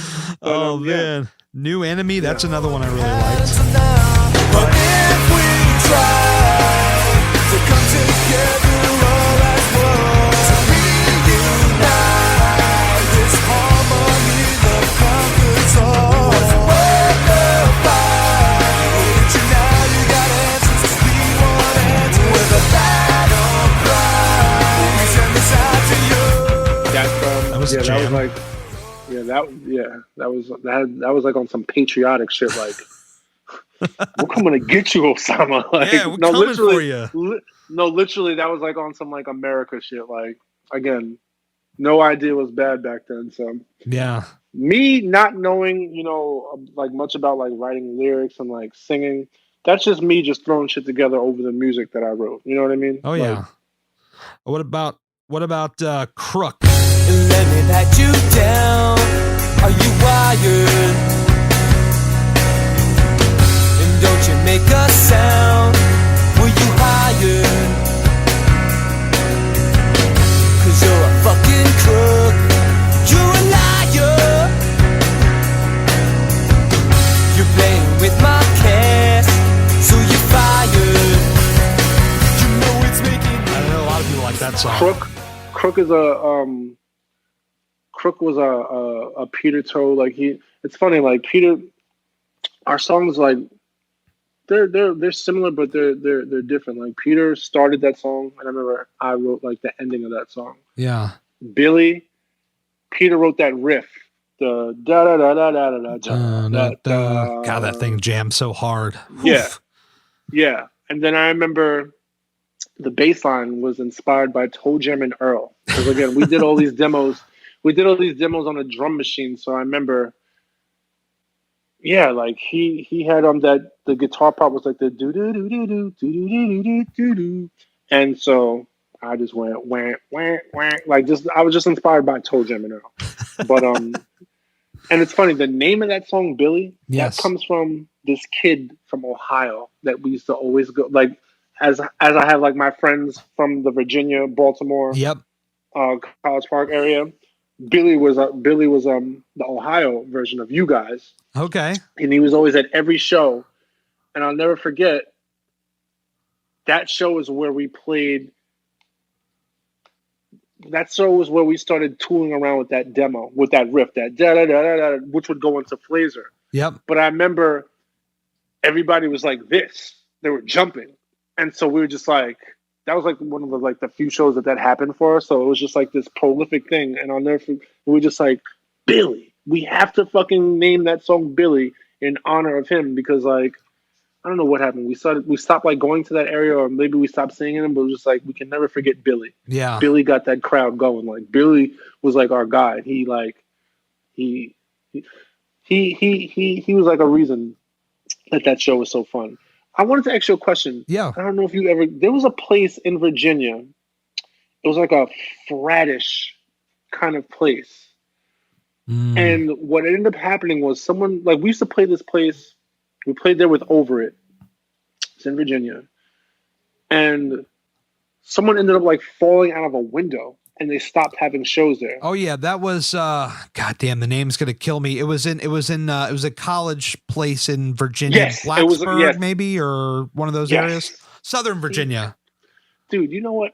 If it weren't for people like you, because like we keep in touch, but like we don't like sit around like reminisce. Yeah. I would almost think like this stuff never happened. Like, Yeah. you know what I mean? Because it's just so long ago. There's no documentation of it. But I'm so glad that you know exactly what I'm talking about. That place, Yeah. that house. It was like a college area, fucking packed to the gills. I remember. Like Yeah. I remember like that was one of my favorite places to play, and I was so heartbroken when like, someone died Yes. falling out of that window. There was a buddy of mine. He was at that show, and I think he remembers seeing that. I remember he told me the story about it one time. He would later go on to pass away. God rest his soul. But Man. he was at that show, and I don't remember who was playing that show. Unfortunately, I don't remember I that don't part of the remember story. either. But Yeah. I just heard about it. I'm like, man, that's tragic. Wait a minute. I almost want to. Did Fairweather play that show? It's possible they played down that's there. That's where we started playing with those guys. I do believe. Okay. Was at that college area because Fairweather's from Virginia, right? Yep. That's where we started playing with them, and that's where we used to. So when we would go to that place, like it was really packed. Yeah. And so yeah, and then we met Fairweather, and it was doubly packed for them, and so we're like, who the fuck are these guys? Like, you know what I mean? But then it was like turned out to be like super dope, super cool Fairweather, and like we played a show together, and it was just like I literally remember it was so crowded that in order to get the drums through, like it had like we had to pass it through to people. People had to hand each piece of equipment. No shit. Because you played upstairs. Like the show was upstairs. It was upstairs. So we had to like literally like form a chain of people to like get it up and like but great memory. Yeah. Some of those shows were the dopest, like in people's houses. I did see Fairweather in a guy's basement one time. It was Fairweather, Staring Back. Did you ever listen to those guys? Yes, I have. I still have a Staring Back shirt to this day. Same here. That record On that they put out in 2002 was just fucking fire. Whew. Dude, so good. But I remember seeing them in a basement. Over was going to play, but for whatever reason they had to back out. And then Gatewood, we opened the show, and God, did we stink up the joint. Whew.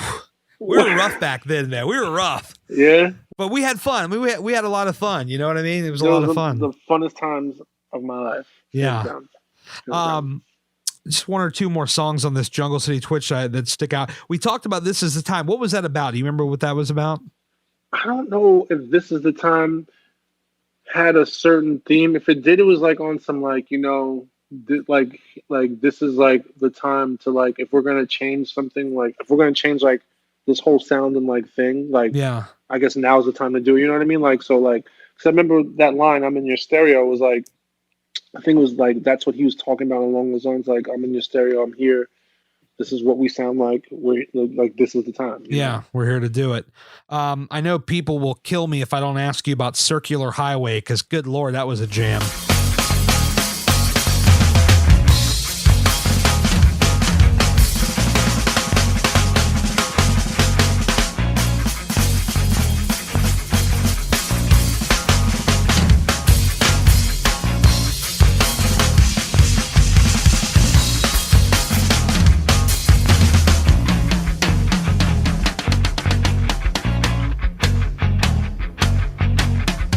What, 10, 15 minutes long? Something like that. It was to showcase Durijah. And just, Circular Highway was again like Durijah introducing us to like that trip hop dubstep kind of sound, that kind of like electronica feel. And so like, that do do do do do do do do do do that's a Durijah riff. Durijah wrote that. That's just all of our music influences, spearheaded by the big triceratops that is Durijah. Like, that song is sick. Yeah.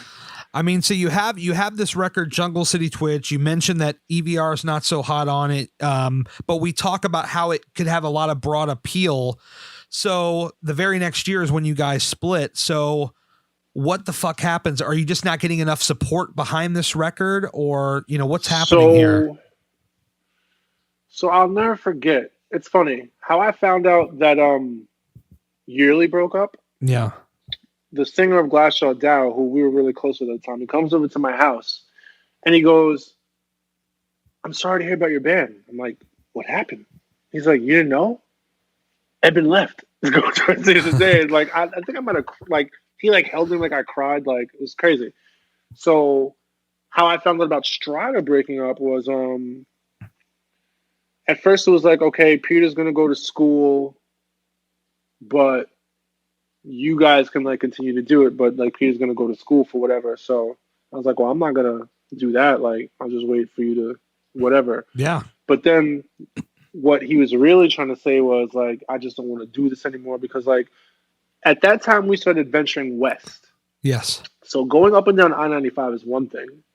But going out west and, you know, having fuckery happen to the shows and like not knowing we're supposed to be here, like it was literally like a patched up tour and a lot of shows fell through. So imagine trying to get from state to state, you know, without even having to get that release of playing a show. So it's like, oh, we're here, but we're not on the bill. So now we have to drive another 12 hours. Like that took a lot out of us. And so, yeah, I think people just got burnt out.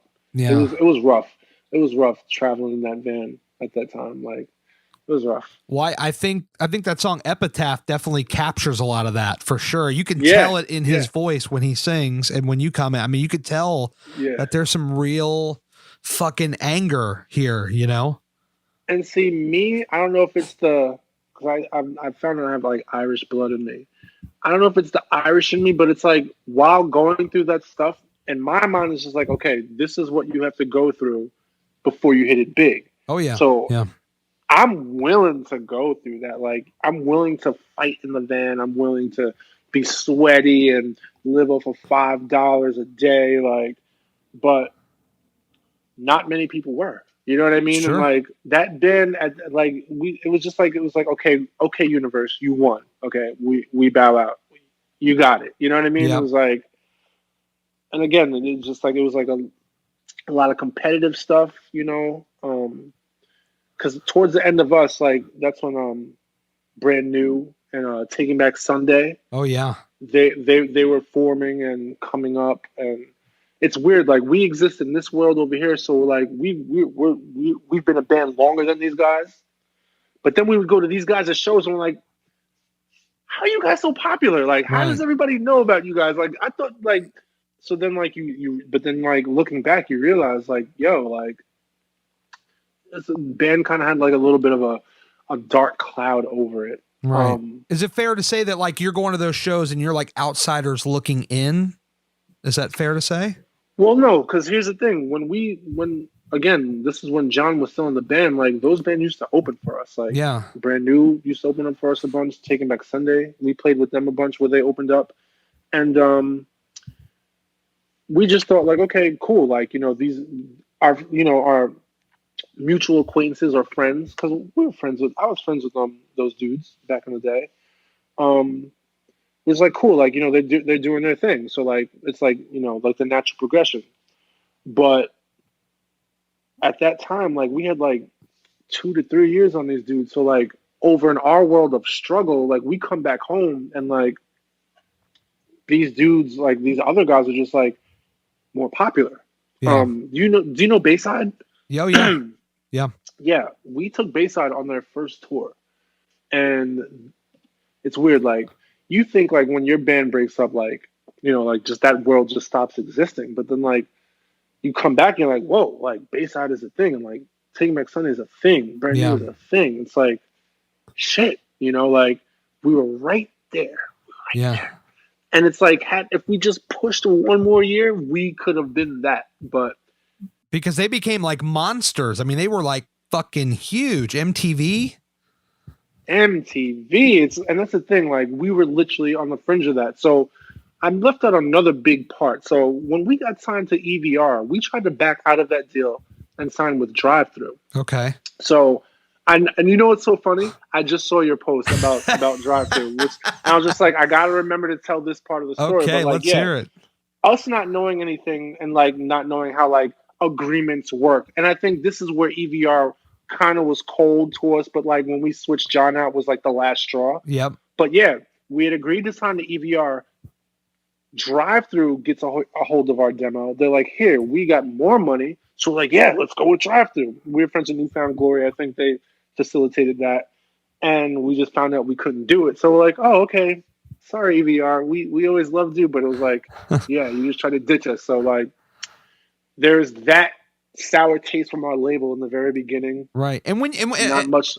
And I'm sorry, when they think about like a label like that, like when you sign to something like that, is it like a certain number of album deal, a certain number of years? Like what was that all about? EVR? It wasn't years, but it was a certain amount of albums. So what I remember our deal was, it was for a 3-record deal, 2 firm. And what 2 firm means is like you are guaranteed 2 releases. The third one is an option.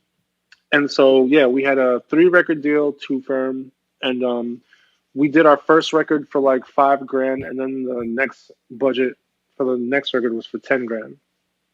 Okay. But we didn't make it to the 3rd album because we broke up. Now, before you guys broke up, did you have some other stuff kind of brewing yet, or is it still too early for that?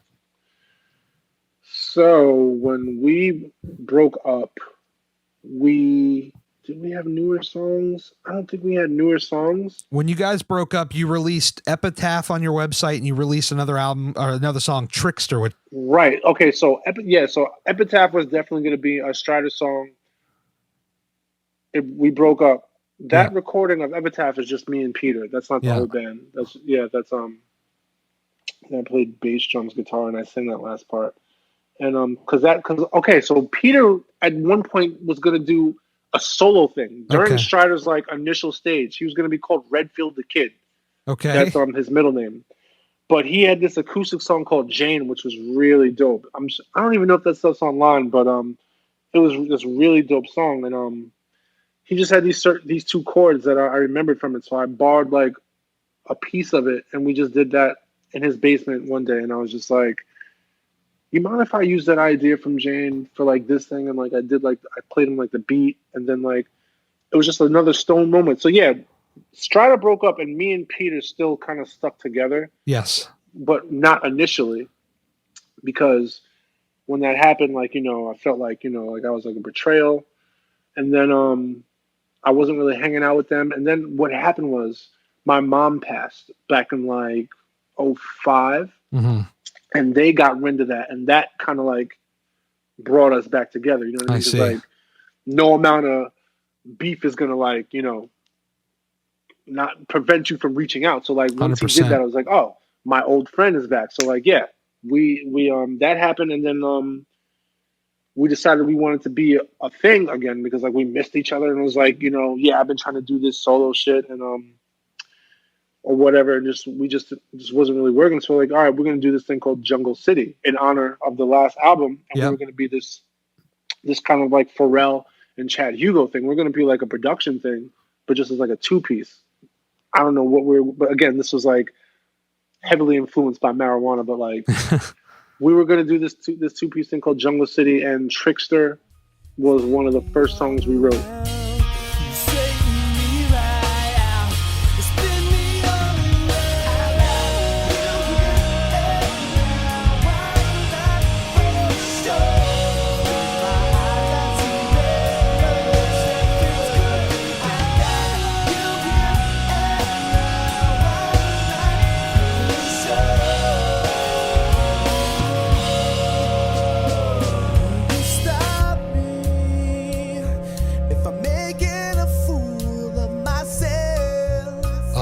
That one, I like that one. That was, it was very different, much like going from Masquerade to Jungle City, but I just remember it just stuck with me. I don't know what it was. Maybe it was a beat. I don't know. I loved it. It was great. Yeah. It was just magical how it came. Peter had this bamboo flutish type of thing. Yeah. I don't know what it's called, but he was playing it, and we were like, whoa, that sounds dope. Let's record that. And then he did that, and then I just started playing like these just like little tinkly guitars, and then we put the chorus together, and like the bass line came out of nowhere. It was just like me and Peter had this weird synergy where it was just like we just knew where to go. Like if Peter came with an idea, I knew how to complement that idea, and vice versa. Like we just knew how to fill each other's space. Right. Peter's like was like my favorite writing partner. I would say to kind of put a bow on Stryder before we move into some of your next stuff, do you still keep in touch with Peter? Are you guys cool or? Yeah. Great. Yeah, we're in a group chat. Me, Peter, and our friend Mikey, who used to come on tour with us. Yeah, we text and we talk, and I follow him on Instagram. Nice. And, yeah. And he's we're all good. Is he still doing music? Is he still in that world? Peter, a couple years ago, Peter put out a couple songs. Okay. And they were good. It's Peter. Like if you're a fan of Peter Toh, like you know what to expect. Like but it was different. Like I think he did like he pitched his voice up like a bunch of octaves. Like okay. But it was like the songs were like amazing. And yeah, Peter. I forget what you initially asked, but I was just asking. I was just asking if you guys had kept in touch and if he was still doing music at this point. I'm in touch with those guys. I was just talking to Nick on the phone the other day. I see John online all the time. Yeah, I saw him on Instagram. He commented on that photo I posted. He's like, "I'm so excited for this podcast," because I mentioned that I was going to be doing this podcast, and he's like, "I'm so excited for this." Who, John said that? Yeah, he said that. Yeah. Oh wow, yeah. John, I will forever love John. John is a special guy, man, and he is part of my life and crucial special times. He'll always be JJ Stryder to me. That was his old AOL screen name. Yes, JJ Stryder. Wow. Yeah. So that's my guy. So after Stryder, is Casanova Brown the next thing, or is there stuff in between? So after Stryder, then me and Peter did that Jungle City thing. Yep. We actually did like a 4-song EP that we distributed like amongst friends. Like I'll never forget. We did like the recordings. Then we had a big listening party at his house, and we gave out the demo. And then that kind of died down, and that's when then Casanova Brown happened after that. Yeah, so I found out that you actually worked with an old buddy of mine, Alan, a drummer, Alan. He played for a band, Hence Alan Reverie. Spicer. Yeah. Hence Reverie. I love that fucking band, dude. Yeah. They Hence broke Reverie, up. Yeah, they did.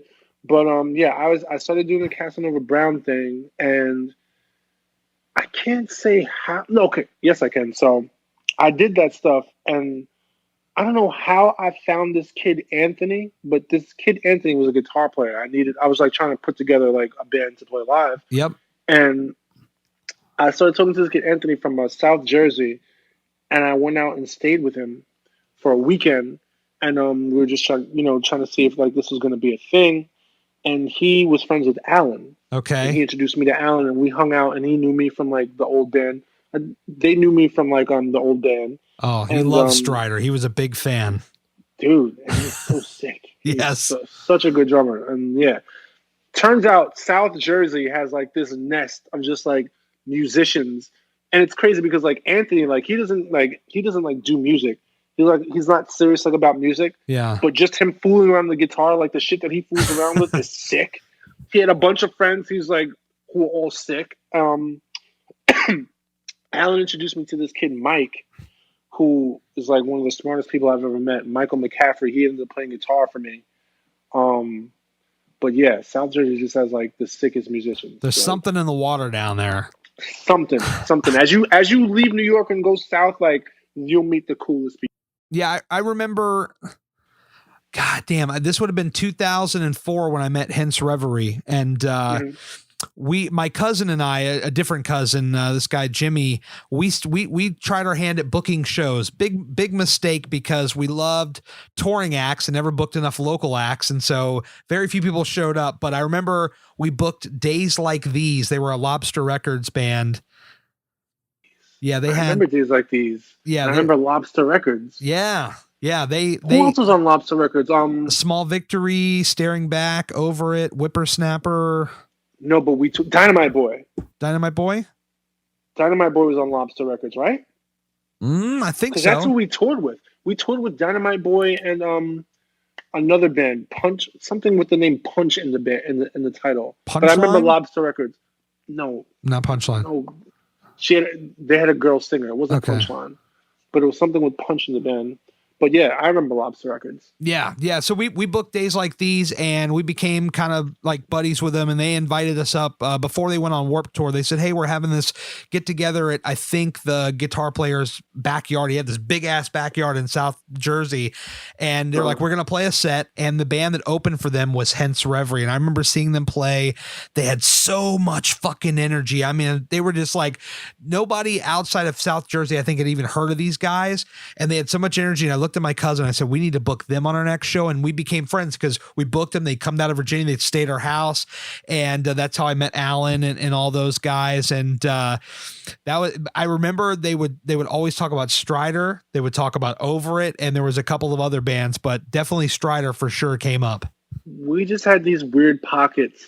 And up and down the East Coast where like we really just clicked with certain areas. You know what I mean? Like they got we got them and they got us. So South Jersey was one of them, and yeah, Alan, sweetheart of a guy, love him. I don't know how I came across Casanova Brown unless it was just something you shared on Facebook. It's probably what happened. Might have been, yeah. I think because I started posting up stuff from like MySpace to Facebook. Yeah. Like I was posting Casanova Brown stuff from MySpace. Is that stuff even out online? Because I feel like when we're talking about this, people need to hear some of this shit. Is it still out there? It is, yeah. And if I can totally email you some stuff. I have a couple of them, but the one that always sticks with me is that one's like "Lie to Me." Yeah. So I believe. I love that song. That song's called Brown Goat. Brown Goat. Yeah.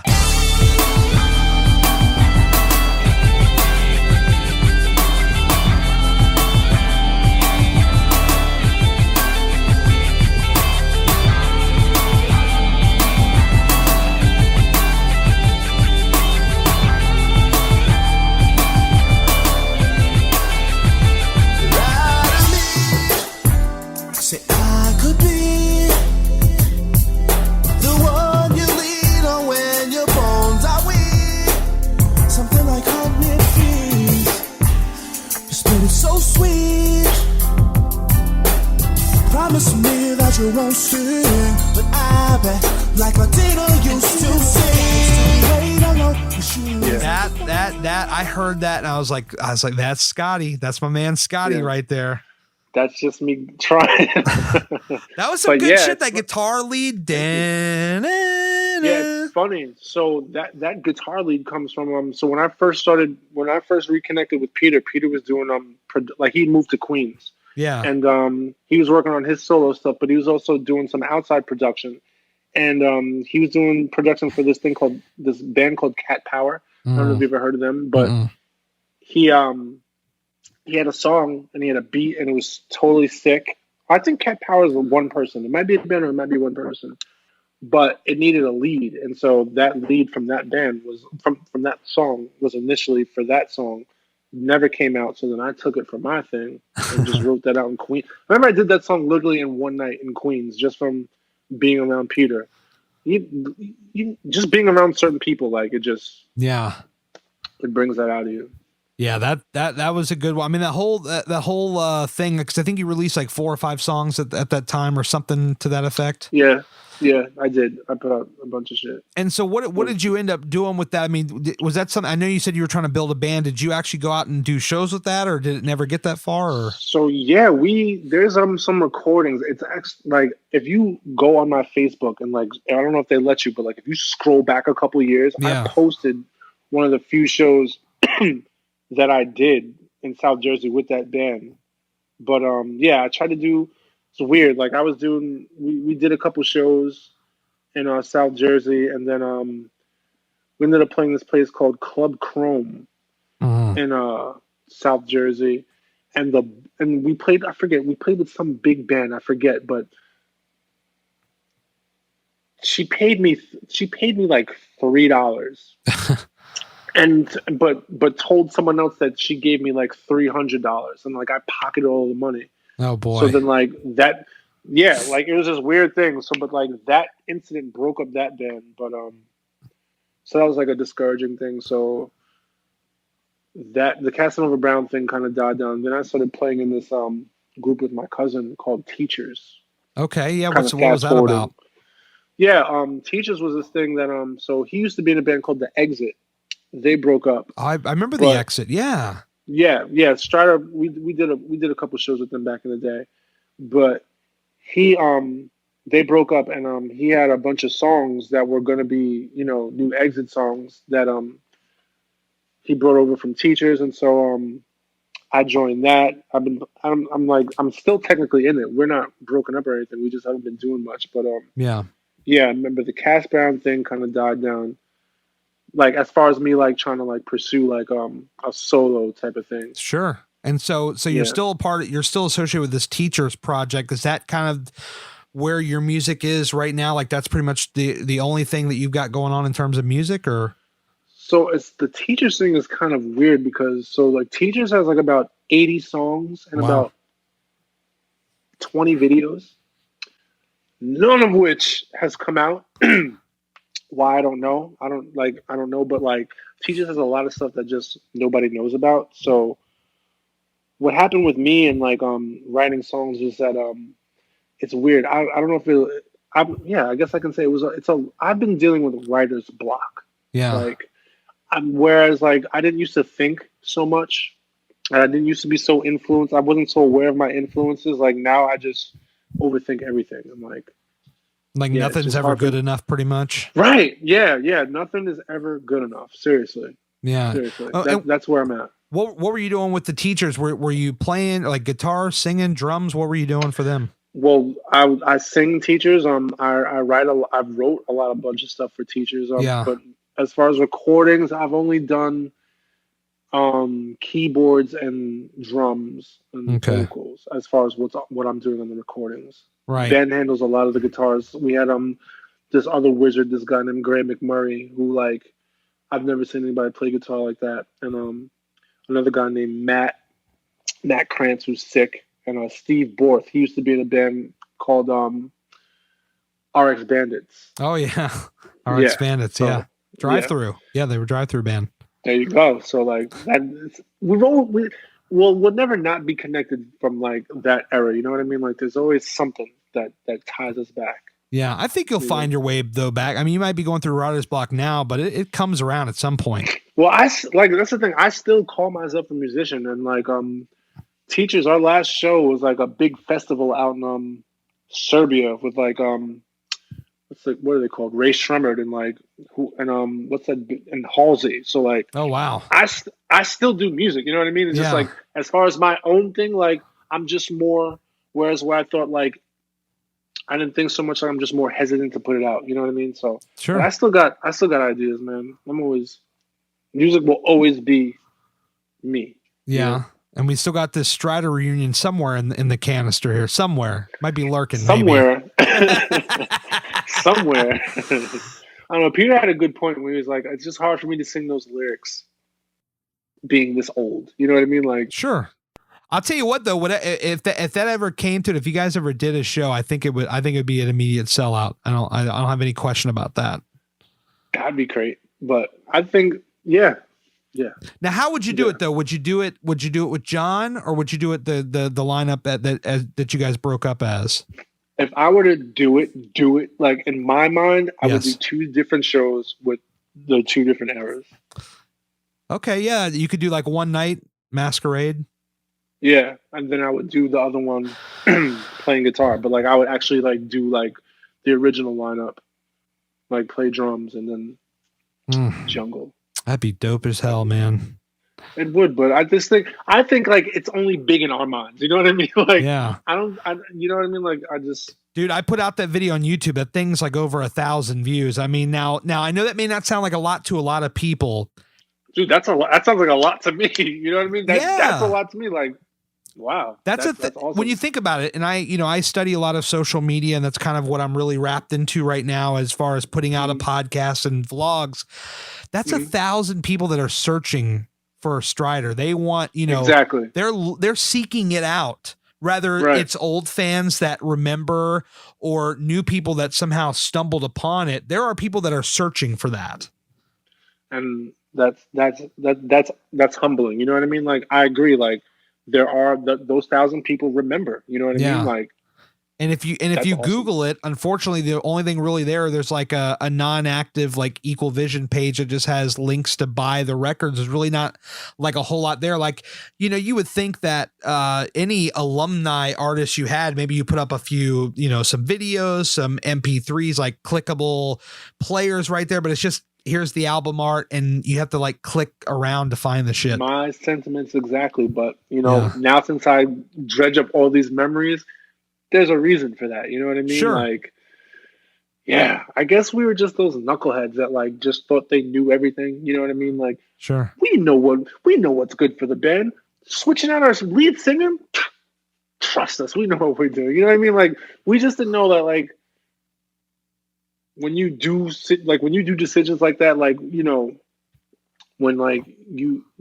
people expect you to play drums, like they're like, yo, Scottie plays drums for that band. Yep. And then they hear Scottie's playing guitar now? Like, what? You know what I mean? Like, John's not the singer anymore? Like, what? You know what I mean? So it's just like, we didn't realize that, like, that affects not just us. You know what I mean? Like, Sure. it affects people's perception of us. You know, like, you know, it was ambitious, but yeah, it's hard to explain, but Now, you mentioned earlier that you ended up in Florida. How the hell did you get down to Florida? You were in New York, obviously, for so long.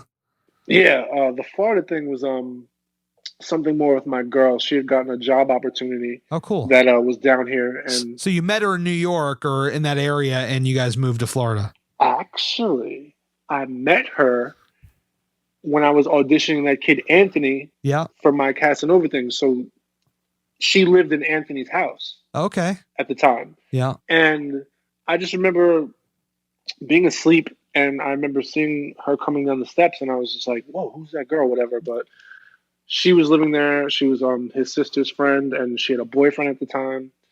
And so I was like, oh, okay, whatever. But she had contacted me sometime after the fact, and we just always stayed in touch, and the rest, as they say, is history. But yeah, I met her doing the Casanova Brown thing. Nice. And how do you like Florida compared to New York? Well, I'm always going to be a New Yorker. Yeah. Completely two different worlds. I didn't take into account like how much clothes I'm not going to be able to wear down here. Like, yeah, but I love Florida. It's cool. It's very chill. But I just miss home. You know, I'll always miss where I'm from. You know. Of course, yeah. But it's chill down here. Yeah. Well, I think we've really said it all here tonight for sure. 2 hours of some epic conversation. Has it been 2 hours? Yeah. Holy shit. 2 hours almost to the T. Almost to the T. I guess we'll close on this. What is next for Scottie? What's next for you? What's next for me is I want to get into music production, as far as just like helping other musicians or other acts, sure, with their ideas or whatever, just trying to like actually start, like, I don't know if it's going to be a production company or whatever, but that's what I want to get into. I want to, like, help write. Yes. And that type of thing. Well, I'll tell you what, I'll end on this. I think about, how talented I know you are, and also Chris, our friend. I would love to see the two of you guys collaborate on something. Dude, I want to say this. I'll never forget the first time I saw Chris play drums. Yeah. He was, this is when Durijah was in the band. He sat down behind Durijah's drum set, and yes. I noticed he was also, it was at the sidebar. At the sidebar. Yep. He plays goofy as well. And I said, I'm so glad I don't play drums anymore, because he scares me. Like, just going back to, I don't know if you know this, but drums is a very competitive, it's a very competitive instrument. It's almost like people with cars. Like, people, like, I look at drum sets like how people look at another guy's car. Like, oh, you got the nice DW over there, huh? Like, you kick it, you know what I mean? Yeah. You inspect it and all that. But yeah, I remember he sat down behind that drum set and just started playing. Like, I think Durijah had a double pedal at the time. Yeah. And I had no idea how good Chris was, but I was like, I'm so glad I don't play drums anymore. Like, Chris scares me. He's super talented. Larry and I looked over as we saw it. We're like, oh man, and don't tell me he's getting behind that man's kit. And no, Durijah was all for it. Durijah was like, yeah. I don't know how much of Chris's stuff you heard, because he's doing a lot of solo stuff now. He's got like some R&B pop stuff, which is really good. I think I did hear some of that. I think he did. I think if he didn't play it for me, I think he might have posted it and I played it. But yeah, right. That's legit. And then there was a band he was in called Pictures and Pieces, which is more that rock stuff. And that I saw that video you posted. I had no idea that band existed, but that they were fucking sick, and that was a fucking huge show. You know what I mean? Like, yeah. Look on. You have Apple Music or Spotify or some shit? I have Apple Music. Okay.